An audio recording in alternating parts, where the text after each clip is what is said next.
নির্বাচন ভবিষ্যতে কি হচ্ছে, জুলাই সনদ এবং ঢাকাস্থ পশ্চিমবঙ্গ রাষ্ট্রদূতদের কেউ কেউ এখনো আওয়ামী লীগ নিয়ে আগ্রহী এবং সেটা কিরকম আগ্রহী সেই সব নানা বিষয় নিয়ে কথা বলার জন্য বিএনপির ভারপ্রাপ্ত চেয়ারম্যান তারেক রহমানের সাক্ষাৎকার, দেশে ফিরছেন কবে, এসব নানা বিষয় নিয়ে কথা বলার জন্য আজ আমাদের সঙ্গে রয়েছেন বিএনপির আন্তর্জাতিক বিষয়ক সহ সম্পাদক ব্যারিস্টার রুমিন ফারহানা। ব্যারিস্টার রুমিন ফারহানা আমাদের সাথে যুক্ত হয়েছেন। ব্যারিস্টার রুমিন ফারহানা আমাদের সাথে বোধহয় তার নির্বাচনী এলাকা ব্রাহ্মণবাড়িয়া থেকে যুক্ত হয়েছেন। ব্রাহ্মণবাড়িয়া থেকে আমি জানি, নির্বাচনী এলাকা থেকেই কিনা। ব্যারিস্টার রুমিন ফারহানা, আপনার এই ব্যস্ততার মধ্যে আপনি আমাদের সাথে সংযুক্ত হয়েছেন, সেজন্য আমাদের ধন্যবাদ, শুভেচ্ছা এবং কৃতজ্ঞতা জানবেন। আমাদের সঙ্গে আরও থাকছেন গণ অধিকার পরিষদের সভাপতি এবং ডাকসুর সাবেক ভিপি জনাব নুরুল হক নূর। জনাব নুরুল হক নূর, আপনাকে আমাদের অনুষ্ঠানে স্বাগত জানাই। আপনি নিশ্চয়ই ভালো আছেন, আপনাকে দেখেও আমাদের ভালো লাগছে। কয়েকদিন আগে আপনার উপরে যে হামলা আক্রমণ হয়েছিল তাতে আমরা সবাই খুবই কষ্ট পেয়েছিলাম। আমার মনে হয় দেশবাসীর অনেকেই আপনার জন্য অনেক প্রার্থনা করেছেন, দোয়া করেছেন, আশীর্বাদ করেছেন এবং আপনার ভালো চেয়েছেন। এর জন্য আপনি বোধহয় দ্রুত সুস্থ হয়েছেন, আপনিও আমাদের সাথে যুক্ত হয়েছেন, এর জন্য আপনি আমাদের ধন্যবাদ, শুভেচ্ছা এবং কৃতজ্ঞতা জানবেন। জনাব নুরুল হক নূর এবং ব্যারিস্টার রুমিন ফারহানা, আপনাদের দুজনের জন্যই আমি একই প্রশ্ন করতে চাই।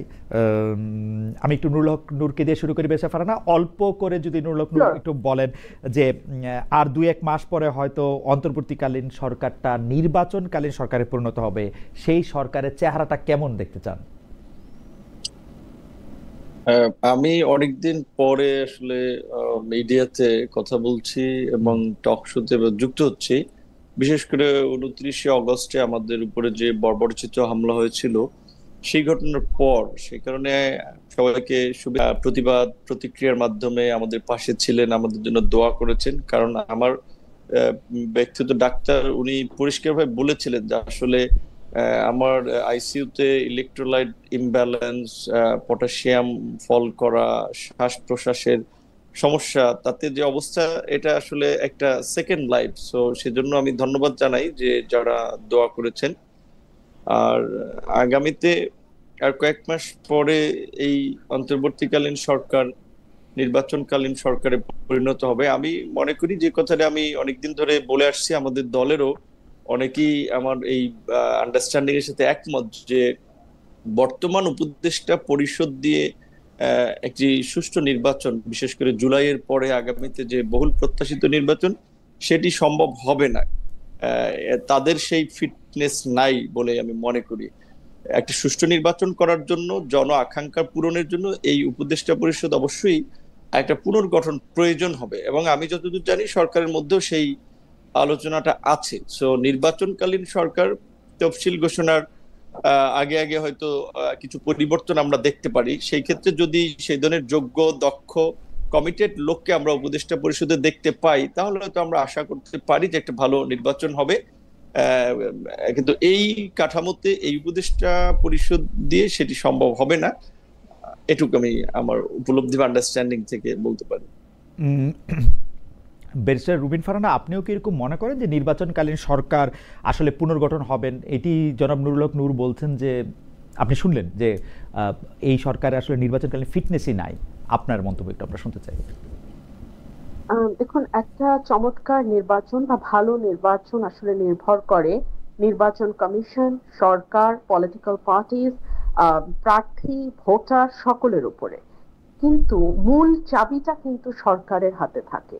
তো সরকার যদি নিরপেক্ষ না হয়, সরকার যদি যথেষ্ট পরিমাণে কার্যকর সরকার না হয়, কিংবা সরকারের ব্যাপারে যদি সাধারণ মানুষের মধ্যে একটা পারসেপশন থাকে যে এই সরকার আইদার বায়াসড অর ইনকম্পিটেন্ট, দুটোই কিন্তু নির্বাচনের জন্য খুব খারাপ। সো বায়াসড বা ইনকম্পিটেন্ট যদি মানুষের ধারণা হয়, তাহলে এই সরকারের মধ্যে সত্যি ব্যাপক রদবদল করে একটা নির্বাচনকালীন সরকার হওয়া উচিত। কেন আমি বলছি খালেদ ভাই, দেখুন, নির্বাচনে আইন শৃঙ্খলা পরিস্থিতি একটা ভীষণ গুরুত্বপূর্ণ ব্যাপার, ভীষণ গুরুত্বপূর্ণ। সেখানে আমরা গত 14 মাসে বাংলাদেশের সবচেয়ে অবনতি যদি কোনো কিছুর হয়ে থাকে, সেটা আইন শৃঙ্খলা পরিস্থিতি। প্রথম দিকে আমরা শুনে এসেছি পুলিশ কাজ করছে না, পুলিশ অ্যাক্টিভ হচ্ছে না, তারা ভয় পেয়েছে, ট্রমার মধ্যে আছে। কিন্তু 14 much is a long time. এত দীর্ঘ সময়ে যদি কোনো সরকার এবং আরো পার্টিকুলারলি বলতে গেলে আমাদের স্বরাষ্ট্র উপদেষ্টা তিনি যদি পুলিশকে যথেষ্ট অ্যাক্টিভ করতে না পারেন, যে পুলিশ মব বন্ধ করবে, পুলিশ নারী এবং সংখ্যালঘুদের নিরাপত্তা দিতে সক্ষম হবে, পুলিশ ভিন্ন মতের মানুষকে যথেষ্ট পরিমাণ নিরাপত্তা দিবে, সেই রকম অবস্থায় যদি দেশটা না যায় তাহলে আমরা কিভাবে নির্বাচন করি আপনি বলেন। সো আমার মনে হয় যে যেহেতু অনেক বছর পর বাংলাদেশে একটি নির্বাচন হতে যাচ্ছে, এবং এই নির্বাচনটার দিকে কেবল যে বাংলাদেশের পলিটিক্যাল পার্টিস গুলো তাকিয়ে আছে তা না, সাধারণ মানুষের উৎসাহ উদ্দীপনাও কিন্তু চোখে পড়ার মতো। সম্প্রতি একটা জরিপে দেখলাম 90%-এর উপরে ভোটার আশা করছেন যে তারা ভোট কেন্দ্রে যাবেন এবং ভোটটা দিতে পারবেন। তারা যাতে নিরাপদে ভোট কেন্দ্রে যেতে পারেন এবং তারা যাতে নিরাপদে তাদের প্রতিনিধি নির্বাচন করতে পারেন, তার পুরো দায়িত্বটা এই সরকারের। তো আশা করব। বেশি ফারহানা, দুইটা ছোট সম্পর্ক প্রশ্ন আপনাকে দিয়ে একটু শুরু করি। আপনিও কি মনে করছেন তাহলে এই নির্বাচনকালীন সরকারকে, আপনি যেহেতু মনে করছেন যে উপদেষ্টা পরিষদ পুনর্গঠন হতে পারে, সেই ক্ষেত্রে আপনি কি মনে করেন যে উপদেষ্টা পরিষদের ব্যর্থতার দায় নিয়ে ডক্টর ইউনূসকেও কি সরে যাওয়া উচিত, নাকি ডক্টর ইউনূসের, এটাও আপনাদের দুজনের কাছেই প্রশ্ন, নাকি ডক্টর ইউনূস থাকবেন অন্য উপদেষ্টারা আসবেন? আপনি কোন ফরম্যাটটা ভাবছেন যে ভালো হবে? দেখুন, আমি আজকে একটা নিউজে দেখছিলাম যে ভোটের দিন পর্যন্ত তরুণদেরকে ভোটার করবার একটা আবেদন করেছে এনসিপি। তারা চাইছে ভোটের দিন পর্যন্ত ভোটার হোক। এনসিপি হচ্ছে সেই পলিটিক্যাল পার্টি যারা গণ অভ্যুত্থানের পর কিংস পার্টি হিসেবে ব্যাপকভাবে পরিচিতি লাভ করে।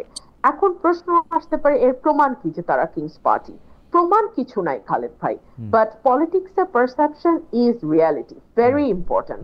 যখন ডক্টর মোহাম্মদ ইউনূস তাদেরকে নিয়োগকর্তা বলেন, যখন ডক্টর মোহাম্মদ ইউনূস তাদেরকে মাস্টার মাইন্ড বলেন, যখন ডক্টর মোহাম্মদ ইউনূস তাদেরকে দল খোলার পরামর্শ দেন এবং সেটা তিনি ওপেনলি বিদেশি গণমাধ্যমকে জানান যে তাদেরকে আমি দল খুলতে বলেছি, না হলে জুলাই স্পিরিট নষ্ট হয়ে যাবে। যখন আমরা দেখি তিনি পদত্যাগ করার সিদ্ধান্ত নেন নাহিদ ইসলামকে ডেকে, এবং যখন আমরা দেখি নাহিদ ইসলাম যখন তাদের ক্যাবিনেট থেকে মানে সরে যাচ্ছেন, বিদায় নিচ্ছেন, সেই সময় তাকে প্রাইম মিনিস্টার দেখবার ইচ্ছা একেবারে খোলাখুলি প্রকাশ করেন প্রেস সচিব। আবার আমরা দেখি সার্জিস আলম বলছেন যে ডক্টর মোহাম্মদ ইউনূসকে একটা নির্বাচিত সরকারের প্রধানমন্ত্রী হিসেবে দেখা তার দীর্ঘদিনের স্বপ্ন। তখন আপনি আমাকে নিজেই বলেন যে এই সরকার, আমি আবার আপনি যে অংশটুকু দেখতে পান না, ওইটা আবার আমি দেখি যে উনি মহাসাগর পাড়ি দিয়ে একটি দলের চেয়ারম্যানের সঙ্গে দেখা করে আসছেন, তার সাথে দেখা করে ডিসেম্বরের ইলেকশন ফেব্রুয়ারিতে হয়ে যাচ্ছে। আমি দেখতে পাচ্ছি যে ডক্টর মোহাম্মদ ইউনূস এবং একটি পার্টির পক্ষ থেকে যৌথ সংবাদ সম্মেলন করা হচ্ছে। আমি এইটা শুনতে পাই ওই দলের ভারপ্রাপ্ত চেয়ারম্যানের পক্ষে যে দলে প্রধানমন্ত্রী হলে তিনি কি কি করবেন সেটাও শুনতে চেয়েছেন ডক্টর মোহাম্মদ ইউনূস। তো আমি তো ওইটাও দেখতে পাই, মানে আমি আমি আমি আমি আমি দেখি যে বিএনপি যা চায় বাংলাদেশে তাই হইতেছে, আমি এটাও দেখি। বেরেশা ফারহানা, খালেদ ভাই, তাহলে আপনার যুক্তি এবং আমার যুক্তি দুটো যদি আমরা পাশাপাশি রাখি, it makes a circle, and that circle says that Dr. Mohammad Yunus should not be in the head chair, তাই না? তাহলে কি ডক্টর মোহাম্মদ ইউনূস থাকবেন, উপদেষ্টা পরিষদ চেঞ্জ হবে? এটাই বুঝতে চাইতেছিলাম যে আপনি তো অনেক কৌশলী এবং প্রতিনিধিত্বশীল আইনজীবী, মানে আপনার সব কথা হয়তো বুঝতে পারবো না, মানে আপনার মনটা কি মনে করতেছি সেইটা একটু চাইতেছি। মানে আপনার যে যুক্তিগুলো সেগুলো ধরলে উনি বিএনপির প্রতি বায়াসড, আর আমার যুক্তিগুলো ধরলে উনি এনসিপির প্রতি বায়াসড। সো যেই দিকে উনি বায়াস থাকেন না কেন সেটাই ইন্ডিকেট করে he should not be in the head chair, সেটাই আমি বলেছি। ও আচ্ছা আচ্ছা, কিন্তু আমার কাছে মনে উনি যদি সব দিকেই বায়াস থাকেন, এখন যদি নূরকে আমি একটু জানতে চাইবো যে জনাব নূর, আপনি কি মনে করেন ডক্টর মোহাম্মদ ইউনূসের কিছু সময় আমি জামায়াতের প্রতিও বায়াস দেখছি, মানে এটা কি ভালো? আমারে যেমন অ্যাক্রস দ্য পার্টি অনেকেই মানে আমাকে বলেছেন যে তারা ডক্টর মোহাম্মদ ইউনূসকে চান, আবার অ্যাক্রস দ্য পার্টি অনেকেই বলেছেন যে তারা ডক্টর মোহাম্মদ ইউনূসকে একেবারেই চান না। এটা কি ভালো না খারাপ? আপনার কাছে কি মনে হয়, উপদেষ্টা পরিষদ পুনর্গঠন করলে ডক্টর মোহাম্মদ ইউনূস সহ বাকি উপদেষ্টারা, নাকি ডক্টর মোহাম্মদ ইউনূস বাদে মানে পুরো উপদেষ্টা পরিষদই চেঞ্জ? আপনি কি মনে করেন? এখন পরিস্থিতিটা তো এমন, আসলে কাউকে না কাউকে ট্রাস্ট করতে হবে। তো ডক্টর মোহাম্মদ ইউনূসের মতো একজন সম্মানিত ব্যক্তি, আন্তর্জাতিকভাবে পরিচিত, আমরা তো খুব একটা ফ্যাসিনেশন আমাদের ছিল যে সে আমাদের দেশের গভর্নমেন্টের দায়িত্ব নিলে আমরা একটা উন্নত রাষ্ট্রের দিকে যাব, আমাদের একটা অন্যরকমের ভাবমূর্তি তৈরি হবে। সেই জায়গা থেকে আমরা তার গভর্নমেন্টকে খুব ওয়েলকাম করেছিলাম প্রথম দিকে। কিন্তু তার টিমটা আসলে তিনি নিজে সাজিয়েছেন নাকি তাকে সাজিয়ে দেওয়া হয়েছে, সেটা আমরা এক্স্যাক্টলি জানি না। তবে এখন যখন নাহিদ ইসলাম বলছেন যে উপদেষ্টারা আপনার তারা প্রতারণা করছেন, তারা কথা রাখেন নাই, তখন বোঝা যাচ্ছে যে এখানে একটা নেগোসিয়েশনের মধ্যে দিয়ে উপদেষ্টা পরিষদ গঠিত হয়েছিল। সেখানে কিছু শর্ত ছিল, যারা যারা উপদেষ্টা হবেন কি করবেন না করবেন। তো সেই দিক থেকে মনে হচ্ছে যে ডক্টর মোহাম্মদ ইউনূস আসলে একটা ভালো টিম পান নাই খেলার জন্য, যেটা আমরা ক্রিকেট ফুটবলের যদি কথা ভাবি। এখানে ডক্টর মোহাম্মদ ইউনূস হতে পারেন এখানে মেসি কিংবা ধরেন একজন ভালো প্লেয়ার, কিন্তু একজন প্লেয়ার দিয়ে তো আসলে একটা টিম জেতানো যায় না যদি তার সাথে প্যারালাল অন্য প্লেয়াররা ভালো না খেলতে পারে। আমি এটা বুঝতে পারতেছি, তার মানে কি ডক্টর আমি সরল প্রশ্নই করতেছি আসলে, কোনো প্যাচ ঘোষ নাই। মানে ডক্টর মোহাম্মদ ইউনূসের রাইখা উপদেষ্টা পরিষদ বদলানো হবে, নাকি ডক্টর মোহাম্মদ ইউনূস সহই উপদেষ্টা পরিষদ মানে আপনি ফিটনেস ছাড়া বলতেছেন? আমি কিন্তু দেখি কি, আমি জনাব নুরুল হক নূর, আমি দেখি একজন নেতা তার কর্মীদের দিয়েই ভালো মন্দ নির্বাচিত হয়। তার কর্মীরা যদি খারাপ হয়, নেতাও খারাপ। এই হচ্ছে আমার দেখার জিনিস। জনাব নুরুল হক নূরের এই কথা বলার আর কোনো সুযোগ নাই, গণ অধিকার পরিষদের ওই নেতারা খালি খারাপ, আমি খালি ভালো, এটা পৃথিবীতে কোনো নেতা বলে না। যদি উপদেষ্টা পরিষদ আনফিট হয়, আমার রিডিং হচ্ছে আপনি ডক্টর ইউনূসকেও আনফিট বলতেছেন। কিছুটা তো দায়িত্ব তাকে নিতে হবে, সে তো হেড অফ দ্য গভর্নমেন্ট, এবং তার যে ফ্রিডম ছিল আসলে পুরো উপদেষ্টা পরিষদকে তার মতো করে বানানো করানো। সেক্ষেত্রে আমরা যখন একাধিকবার পরামর্শ দিয়েছিলাম, এখানে আন্দালিব রহমান পার্থ, মান্না ভাই, জুনায়েদ সাকি এরকম কিছু লোকজন নেন, কারণ পলিটিক্যাল রাষ্ট্র একটা পলিটিক্যাল যন্ত্র, এইটাকে আপনি একেবারে নন পলিটিক্যাল ওয়েতে পরিচালনা করতে পারবেন না। তো দেখলাম যে গভর্নমেন্ট সহ উপদেষ্টা পরিষদের অনেকেই রাজনীতিবিদদের প্রতি আসলে খুবই একটা বিতৃষ্ণা, যে না তাহলে রাজনীতিবিদরা যদি এই গভর্নমেন্টে আসে তাহলে আমাদের কাজ কি। তো তারা তো এক বছরে আসলে যেই জায়গায় নিয়ে গেছে মানুষকে একটা প্রচন্ড রকমের হতাশার জায়গায়, সেখানে তো প্রধান হিসেবে তো প্রধান উপদেষ্টাতে কিছু দায়িত্ব নিতে হবে। তবে তারপর আমি মনে করি যে বাংলাদেশের বর্তমান অভ্যন্তরীণ এবং বৈশ্বিক রাজনৈতিক প্রেক্ষাপটে ডক্টর মোহাম্মদ ইউনূসকে রেখেই আসলে উপদেষ্টা পরিষদটাকে যদি পুনর্গঠন করা যায়, সেখানে একটু কেপাবল কিন্তু করা যায়, তবে একটা ভালো নির্বাচনের দিকে আমরা যেতে পারি। কিন্তু মান্না ভাই, সাকিব ভাই, উনারা তো পলিটিক্স করবেন, উনারা কি অন্তর্বর্তী সরকারে আসবেন? উনারা তো ইলেকশন করবেন না, এখন তো কেউ আসবে না। আমরা শুরুর দিকে বলেছিলাম কিছু পলিটিক্যাল ফিগারকে, আচ্ছা নূর সাহেব, কাকে দিয়ে পাল্টাবেন? আলাপ আলোচনা করলে, ধরেন খুঁজলে, আমাকে দায়িত্ব দিলে বা রুমিন ফারহানাকে দায়িত্ব দিলে তারা বের করবে, কিন্তু আমাদেরকে তো ওই দায়িত্বটা দেয় নাই যে আমরা খুঁজে বের করব। জনাব নূর, আপনি খুবই গুরুত্বপূর্ণ একটা পলিটিক্যাল পার্সন, তো আপনাকে কেমনে এই দায়িত্ব দিবে? আপনি তো আপনার ইচ্ছা মতো লোক যথা আমারে বসাই দিবেন ওখানে, যাতে আমি আপনারে ফেভার করি, রাইট? না, কিন্তু আলটিমেটলি এখন সেটা তো উচিত হবে না। সেইটাই ধরেন অন্যান্য সময় যে কেয়ারটেকার গভর্নমেন্ট গঠিত হতো, কিংবা এখন যে জুলাই সনদেও যে কেয়ারটেকার গভর্নমেন্ট গঠনের যে বিধানটা রাখা হয়েছে, সেখানে কিন্তু বলা হয়েছে যে সরকারি দল আপনার কেয়ারটেকার হিসেবে 3 জনের নাম দিবে, চিফ হিসেবে বিরোধী দল 3 জনের নাম দিবে, অন্যান্য পার্টিগুলো নাম দিবে, সেখান থেকে একজনকে আপনার চুজ করবে বা বাছাই করবে। সো এখন যদি এক্সটেনশন করতে হয়, এখানে কিছু নিরপেক্ষ ব্যক্তিকে একটা ভালো নির্বাচনের জন্য সরকার চাইলে রাজনৈতিক দলগুলোর কাছে নাম চাইতে পারে, কারণ তারা গত 1 বছরে তাদের পিক অ্যান্ড চুজে যে উপদেষ্টা পরিষদ গঠন করেছে, সেই উপদেষ্টা পরিষদ 1 বছরে যে ইমেজ তৈরি করেছে এবং যে কর্মকাণ্ডের দৃষ্টান্ত রেখেছে, এটা অনেক ক্ষেত্রে শেখ হাসিনার মন্ত্রিসভার লোকজনের সমান কাজ করেছে। কাজে এইটা এই অভ্যুত্থান পরবর্তী সরকারের চেহারা এরকম হবে, উপদেষ্টাদের চেহারা এরকম হবে, এইটা তো মানুষ প্রত্যাশা করে নাই। ওকে, জনাব নূরের বক্তব্যটাকে যদি আমি এক লাইনে সামারাইজ করি, তাহলে তিনি মনে করছেন নির্বাচন সরকার হচ্ছে ডক্টর ইউনূস সহ অন্য আরো কিছু ফিট উপদেষ্টা, যার নাম আসলে পলিটিক্যাল পার্টি থেকে নেওয়া যেতে পারে। বেশ, রুমিন ফারহানা, এবার আপনাদের দুজনের প্রশ্নটি আমি আপনাকে দিয়ে শুরু করতে চাই। কিন্তু আপনি কি মনে করতেছেন যদি উপদেষ্টা পরিষদ পুনর্গঠন করতে হয়, তাহলে ডক্টর মোহাম্মদ ইউনূসকেও বাদ দেওয়া উচিত? এক লাইনে যদি বলতেন। বা ডক্টর মোহাম্মদ, আমি তাই মনে করি। আপনি তাই মনে করছেন?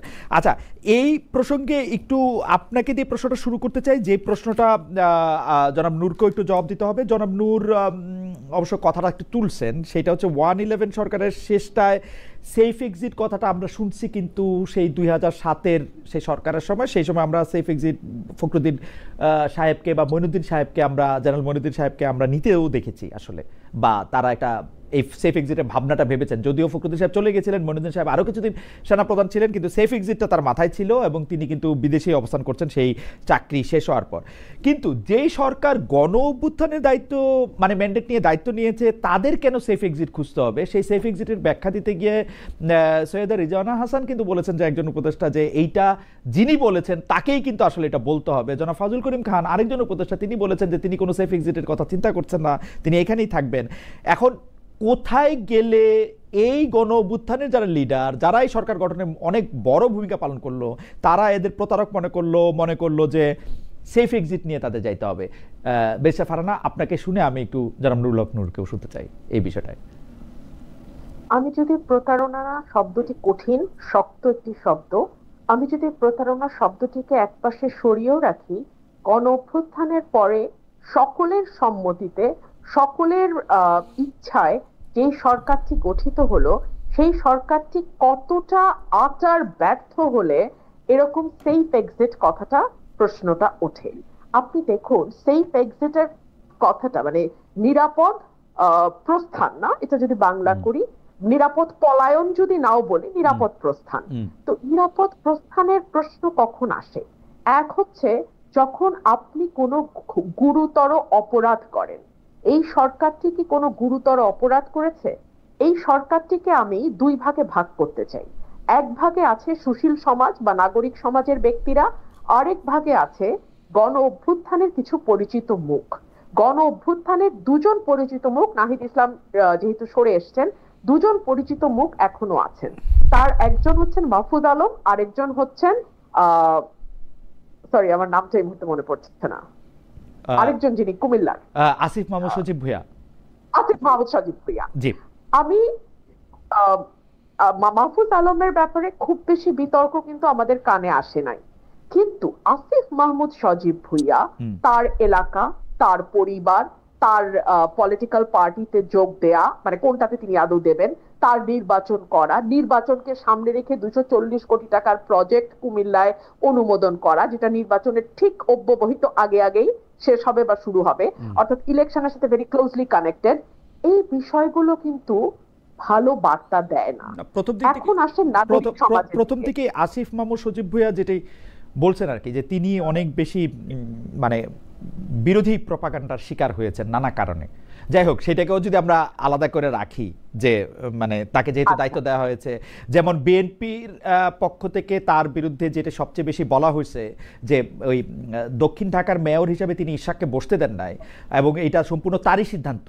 এইটা উপদেষ্টাদের মধ্যেও কেউ এইটা ডিসক্লোজ করেন নাই, এমনকি প্রধান উপদেষ্টার প্রেস সচিবও এটা বলেন নাই যে এইটা আসিফ মাহমুদ সজীব ভুঁইয়ার একক সিদ্ধান্ত না, এটা উপদেষ্টা পরিষদের সিদ্ধান্ত, যেখানে উপদেষ্টা পরিষদ তার ঘাড়ে বন্দুক রেখে মানে তাকে আসলে মানে আমি এতে খুবই বিস্মিত হয়েছি যে এইটা আসিফ মাহমুদ সজীব ভুঁইয়াকে ঠেলে দেওয়া হয়েছে। বলে নাই যেটা আসিফের সিদ্ধান্ত না। এর বাইরেও আপনি দেখেন, আসিফ একটি গণমাধ্যমের দিকে আঙ্গুল তুলছে যে সেই গণমাধ্যমটি ইশরাকের প্রভাব দ্বারা প্রভাবিত, কিন্তু সেই গণমাধ্যম যে রিপোর্ট গুলো করেছে সেটা তো একটা প্রপার ইনভেস্টিগেশন হতে পারতো, তাই না? আমরা তো কোনো দলীয় সরকারের অধীনে নাই, এই সরকারটা তো নির্দলীয়, নতুন বন্দোবস্ত, নতুন রাজনীতি, নতুন বাংলাদেশের স্লোগান সামনে নিয়ে এসছে। তাহলে একজন উপদেষ্টার অনিয়মের কোন রিপোর্ট যদি গণমাধ্যমে আসে, সেটার কেন তদন্ত হবে না?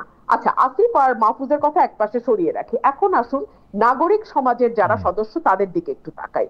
তাদের ম্যাক্সিমামেরই ডুয়াল সিটিজেনশিপ, সুতরাং বাংলাদেশ থেকে তাদের সেফ এক্সিট খুবই সহজ। সার্জিস আলম বলছেন যে মৃত্যু ছাড়া নাকি কোনো সেফ এক্সিট নাই, না, একদমই না।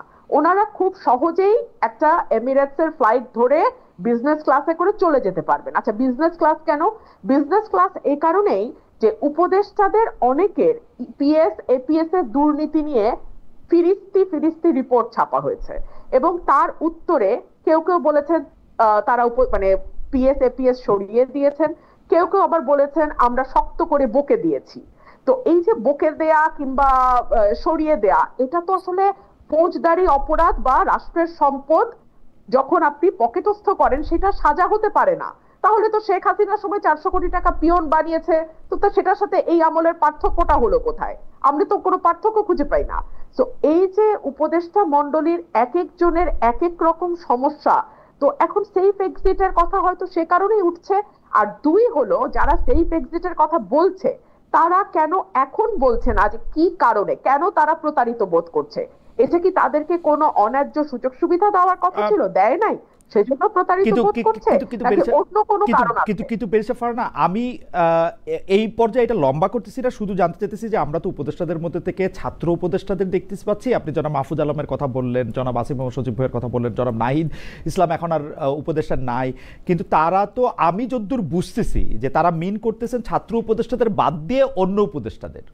কিন্তু অন্য উপদেষ্টারা স্পেসিফিক কি করছেন, তাদের বিরুদ্ধে দুর্নীতির কোনো বা অসততার কোনো স্পেসিফিক অভিযোগ, তারা ব্যর্থ হইতে পারে, কিন্তু এগুলিকে আমরা একটা দেখি বা আমাদের কাছে কি কিছু আছে স্পেসিফিক কিছু, মানে ছাত্র উপদেষ্টাদের কথা বাদ দিয়ে?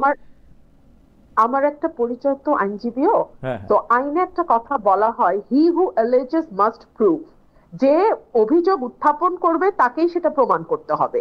তো যে অভিযোগটা উত্থাপিত হয়েছে যে তারা প্রতারণা করেছে, তাদের নিরাপদ প্রস্থান দরকার হবে, তো যে অভিযোগ এনেছে তাকে প্রমাণ করতে হবে যে কি প্রতারণাটা তারা করেছে।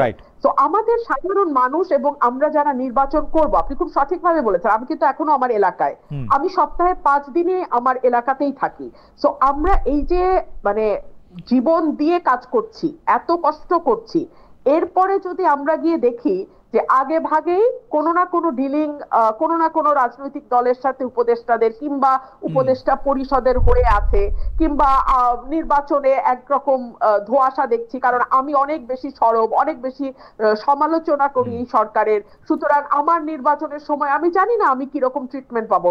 আমি কিন্তু সত্যি ভীত খালেদ ভাই, কারণ এই সরকারের এত সমালোচনা আমি গত 14 মাসে করেছি যে এই সরকার আমার আসনে, আমার নির্বাচনে সঠিকভাবে নিরপেক্ষভাবে প্রশাসন, কিন্তু আমার কাছে মনে হয় যে বেরিসা ফারহানা এটা খুব ভয়ের বিষয়।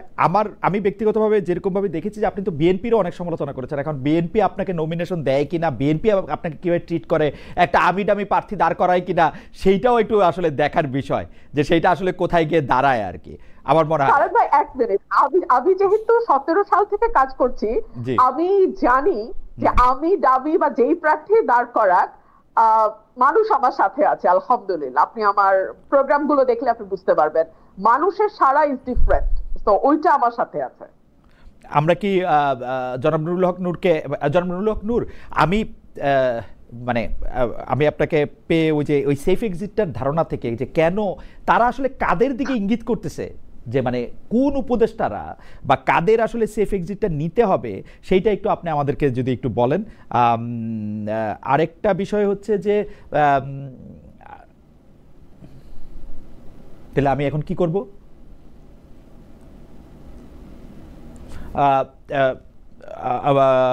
জনাব নুরুল হক নূরের ইন্টারনেট কানেকশনটা একটু হয়েছে, তবে আমি একটা খবরের প্রতি আপনার একটু দৃষ্টি আকর্ষণ করতে চাই বেরিসা রুমিন ফারহানা, এর মাঝখানে যেটা আপনাকে আসলে আমি পরের করার কথা ছিল, নুরুল হক নূর ফিরে আসুক, সেটা হচ্ছে যে আমি আজকে বোধহয় দৈনিক সমকালে একটি প্রতিবেদন দেখলাম।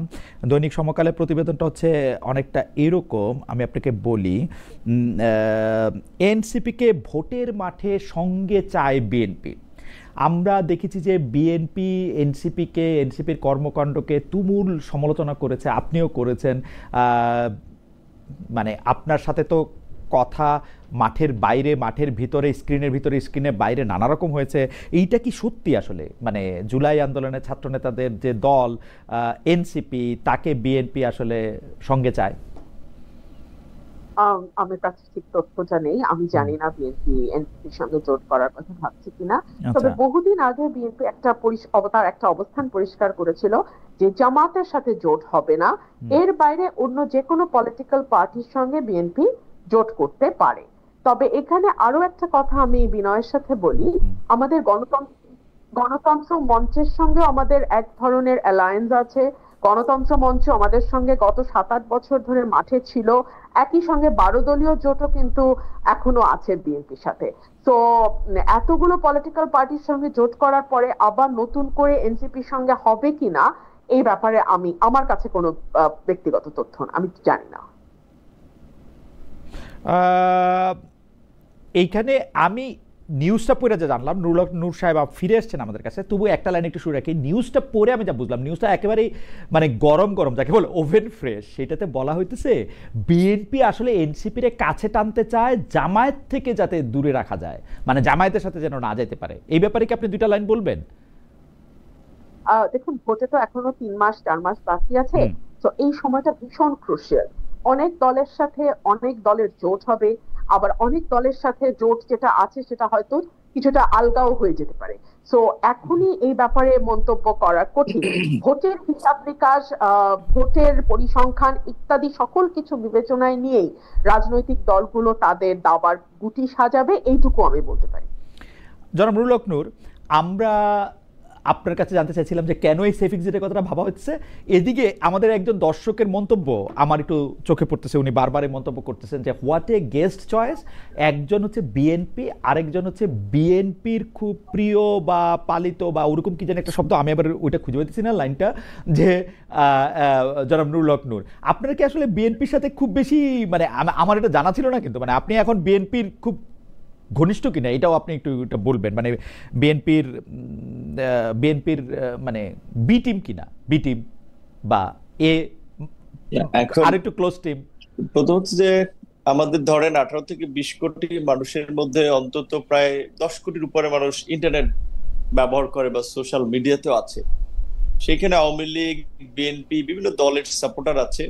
কাজে সবাই চায় তার ব্লকে রাখতে, তার ব্লকের বাইরে কথা বললেই এত তীর্যক ভাষায় মন্তব্য করে। সেই ক্ষেত্রে আমাদের মধ্যে যে একটা সোশ্যাল মিডিয়ার ন্যূনতম একটা সেন্স থাকা দরকার, এটা আমরা অনেক ক্ষেত্রে ভুলে যাই। সো এখন এইগুলোকে খুব বেশি আমি প্রাধান্য দিতে চাই না, কারণ রাজনীতি করলে তো এগুলো শোনাই লাগবে। তারপরে যে আপনি যে প্রশ্নটা করেছেন সেইটার বিষয়ে, যে বিএনপির সাথে ঘনিষ্ঠতা বা দূরত্ব বলতে কিরকম বুঝাবে সেটা আমি জানি না। তবে আমি এইটুকু বলতে পারি যে গত এই আওয়ামী লীগের 1.5 দশকে আমরা বিভিন্ন ক্ষেত্রে যেই ভূমিকাগুলো নিয়েছি বা যেই কাজগুলো করেছি, আন্দোলন সংগ্রাম থেকে শুরু করে, সেখানে অনেকখানি বিএনপির ফেভারে গিয়েছে। ধরেন এই আন্দোলনের প্রেক্ষাপটটা তো আমরাই তৈরি করেছি 2018 সালে কোটা সংস্কার আন্দোলন। অবশ্য আমরা আমাদের প্রশ্নে ফিরে আসি, কারণ আপনি যখন এই প্রশ্নের জবাব দিচ্ছেন তখনই আবার আরেকজন দর্শক বলছেন নূর তো জামায়াত ঘেঁষা, তিনি আর কি বলবেন। অর্থাৎ আপনি একই সাথে বিএনপি ঘেঁষাও, জামাত ঘেঁষাও, সব ঘেঁষাও, এতে অসুবিধা নাই। আর রুমিন ফারহানা ব্যারিস্টার, আপনাকে নিয়েও মন্তব্য আছে, যে মন্তব্যটা আমার চোখে পড়তেছে। খালেদ ভাই ভালোই উপভোগ করছেন, রুমিনকে দিয়ে আপনার কথাগুলি বলাচ্ছেন, ইন্টারেস্টিং। আমি একটু জনাব নুরুল হক নূর আপনার কাছে আসতে চাই, এই সেফ এক্সিটের কথাটা এবং উপদেষ্টা পরিষদের মধ্যে কারা আসলে মানে মানে শত্রুতে পরিণত হইল এই যারা অভ্যুত্থানের নেতৃত্ব দিলেন দলটার সঙ্গে?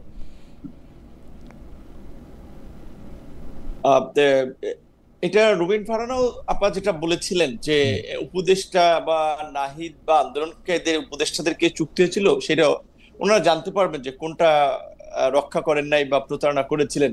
কিন্তু আমি উপদেষ্টা পরিষদের মধ্যে আসলে 3 ধরনের লোক দেখি, 3টা বলয়ের লোক দেখি। সেই জায়গা থেকে একটা বলয়ের লোক আছে যারা আপনার কিছুটা আর্মি এবং প্রো আওয়ামী লীগের।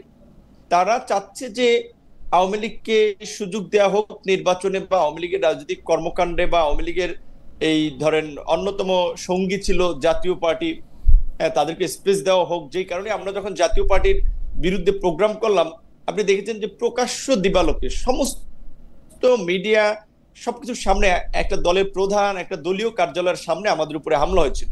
যদিও লোক দেখার একটা তদন্ত কমিটি হয়েছে, সেই তদন্ত কমিটির প্রতিবেদন আদৌ আলোর মুখ দেখে কিনা, কোনো ব্যবস্থা নেওয়া হয় কিনা সেটা আমরা জানি না।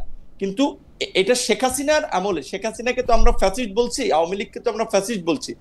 এইভাবে হ্যাঁ গুম করেছে, খুন করেছে, কিন্তু বিএনপির কোন নেতা কর্মী, শীর্ষ নেতাদেরকে কার্যালয়ের সামনে এইভাবে বোধহয় আপনার পিটিয়ে আহত করেনি। তো আমাদেরকে সেটা করেছে।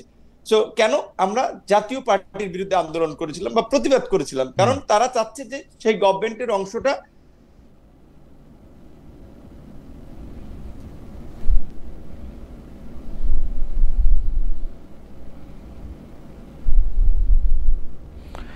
আমার মনে হয় যে জনাব নূর আবার একটু বিচ্ছিন্ন হয়ে গেছে। তো আমি আমি ব্যারিস্টার ফারহানা আপনার কাছে ওই আরেকটা যেটা কমন প্রশ্ন, সর্বশেষ কমন প্রশ্ন, সেটা আপনাকে একটু আমি বলে রাখি যে জনাব সাবের হোসেন চৌধুরীর গ্রেপ্তার, জামিন, ইউরোপীয় 3 দেশের উপদেষ্টাদের সঙ্গে বৈঠক, এই সবগুলিকে আপনি একটা সুতায় গাঁথা মালা মনে করেন কিনা? আপনি মনে করেন কিনা যে মাইনাস শেখ হাসিনা কোনো একটা আওয়ামী লীগ গড়ে তোলার তৎপরতা আছে এর মধ্যে, বা এটা আপনি সমর্থনও করবেন কিনা, বা এটা নিয়ে আপনি মন্তব্য করবেন কিনা? একটা মন্তব্য তো আছে। আমরা লক্ষ্য করেছি ওনার বাসায় গেছেন এবং কোনোভাবে যাতে খবরটি বাইরে না যায় সেটার একটা চেষ্টা ছিল, অর্থাৎ মিটিংটি গোপনীয় সে ব্যাপারে কোনো সন্দেহ নাই। এবং এরপরে কিন্তু আমরা অনেক হাঁক ডাক শুনেছি, কিন্তু সরকার কোনো রকম কোনো মন্তব্য করেনি বা সরকারের তরফ থেকে আমরা কোনো কথাও শুনতে পাইনি। সো অ্যাপারেন্টলি আমরা ধরে নেই যে একজন সাবেক সংসদ সদস্য এবং সাবেক মন্ত্রীর বাসায় 3 জন কূটনীতিক গিয়েছিলেন এবং তাদের সৌজন্য সাক্ষাৎই আমি ধরে নিচ্ছি, এবং তাদের মধ্যে ডেফিনেটলি পলিটিক্যাল আলাপ আলোচনা হয়েছে। সাবের হোসেন চৌধুরীর ব্যাপারে একটি কথা না বললেই না, উনি আওয়ামী লীগের খুব সজ্জন পলিটিশিয়ানদের একজন হিসেবেই ওনাকে মানুষ জানে, পারসেপশনটা সেরকম।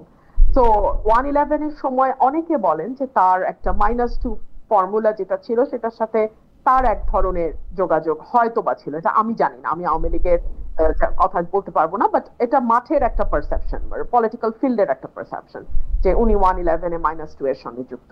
তো এখন আবার নতুন করে শুরু হয়েছে যে শেখ পরিবারকে বাদ দিয়ে নতুন করে আওয়ামী লীগ যাদের হয়তো ক্লিন ইমেজ আছে, সেরকম কোনো ব্যাগেজ নাই, যাদের হাজার হাজার কোটি টাকা লোটপাট পাচারের ইয়ে নাই, ট্র্যাক রেকর্ড নাই, বা গুম মানুষকে মিথ্যা মামলায় দেওয়ার ট্র্যাক রেকর্ড নাই, অর্থাৎ যারা অ্যাপারেন্টলি ক্লিন ইমেজের পলিটিশিয়ান, তাদেরকে নিয়ে আওয়ামী লীগকে নতুন করে আবার যাত্রা শুরু করার। তো সেখানে জনাব সাবের হোসেন চৌধুরীর বাসায় এই মিটিংটা আপনি বিচ্ছিন্ন ভাবে ধরার কোনো উপায় নাই, এটা একই সূত্রেই আসলে গাথা হিসেবেই আমার মনে হয়। আমার মনে হয় যে ব্যারিস্টার ফারহানা মন্তব্য করেছেন, কিন্তু জনাব নুরুল হক নূর শুনতে পেয়েছেন কিনা আপনি যেখানে ছিলেন সেই জায়গা থেকে বলেন। আমি একটা নতুন প্রশ্ন করেছিলাম, শেষ কমন প্রশ্ন আপনাদের জন্য, যে প্রশ্নটা হচ্ছে যে সাবের হোসেন চৌধুরীর গ্রেপ্তার, জামিন, পরে আবার ইউরোপীয় ইউনিয়নের বৈঠক, এটিকে আপনি একটি মাইনাস শেখ হাসিনা একটি অন্য আওয়ামী লীগের একটি প্রক্রিয়া, এটা আপনি মনে করেন কিনা? আপনি যে উত্তর দিচ্ছিলেন যে প্রশ্নটা, সেটা থেকে যদি শুরু করেন।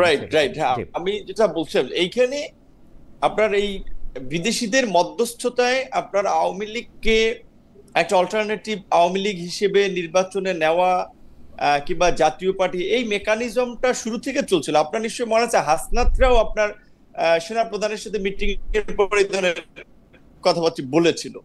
সেকেন্ড হচ্ছে আপনার এই সাবের হোসেন চৌধুরী গ্রেপ্তারের পরে এত দ্রুত সময় জামিন পাওয়া, এটা কিন্তু পরিষ্কার যে সরকারের উপদেষ্টাদের সেখানেও 2 জন উপদেষ্টার নাম এসেছে, এবং আপনার পরবর্তীতে আমরা দেখেছি আমেরিকান এমবাসিতে 3 জন উপদেষ্টা গিয়ে মিটিং করে। আসলে এটা আমাদের জন্য লজ্জা যে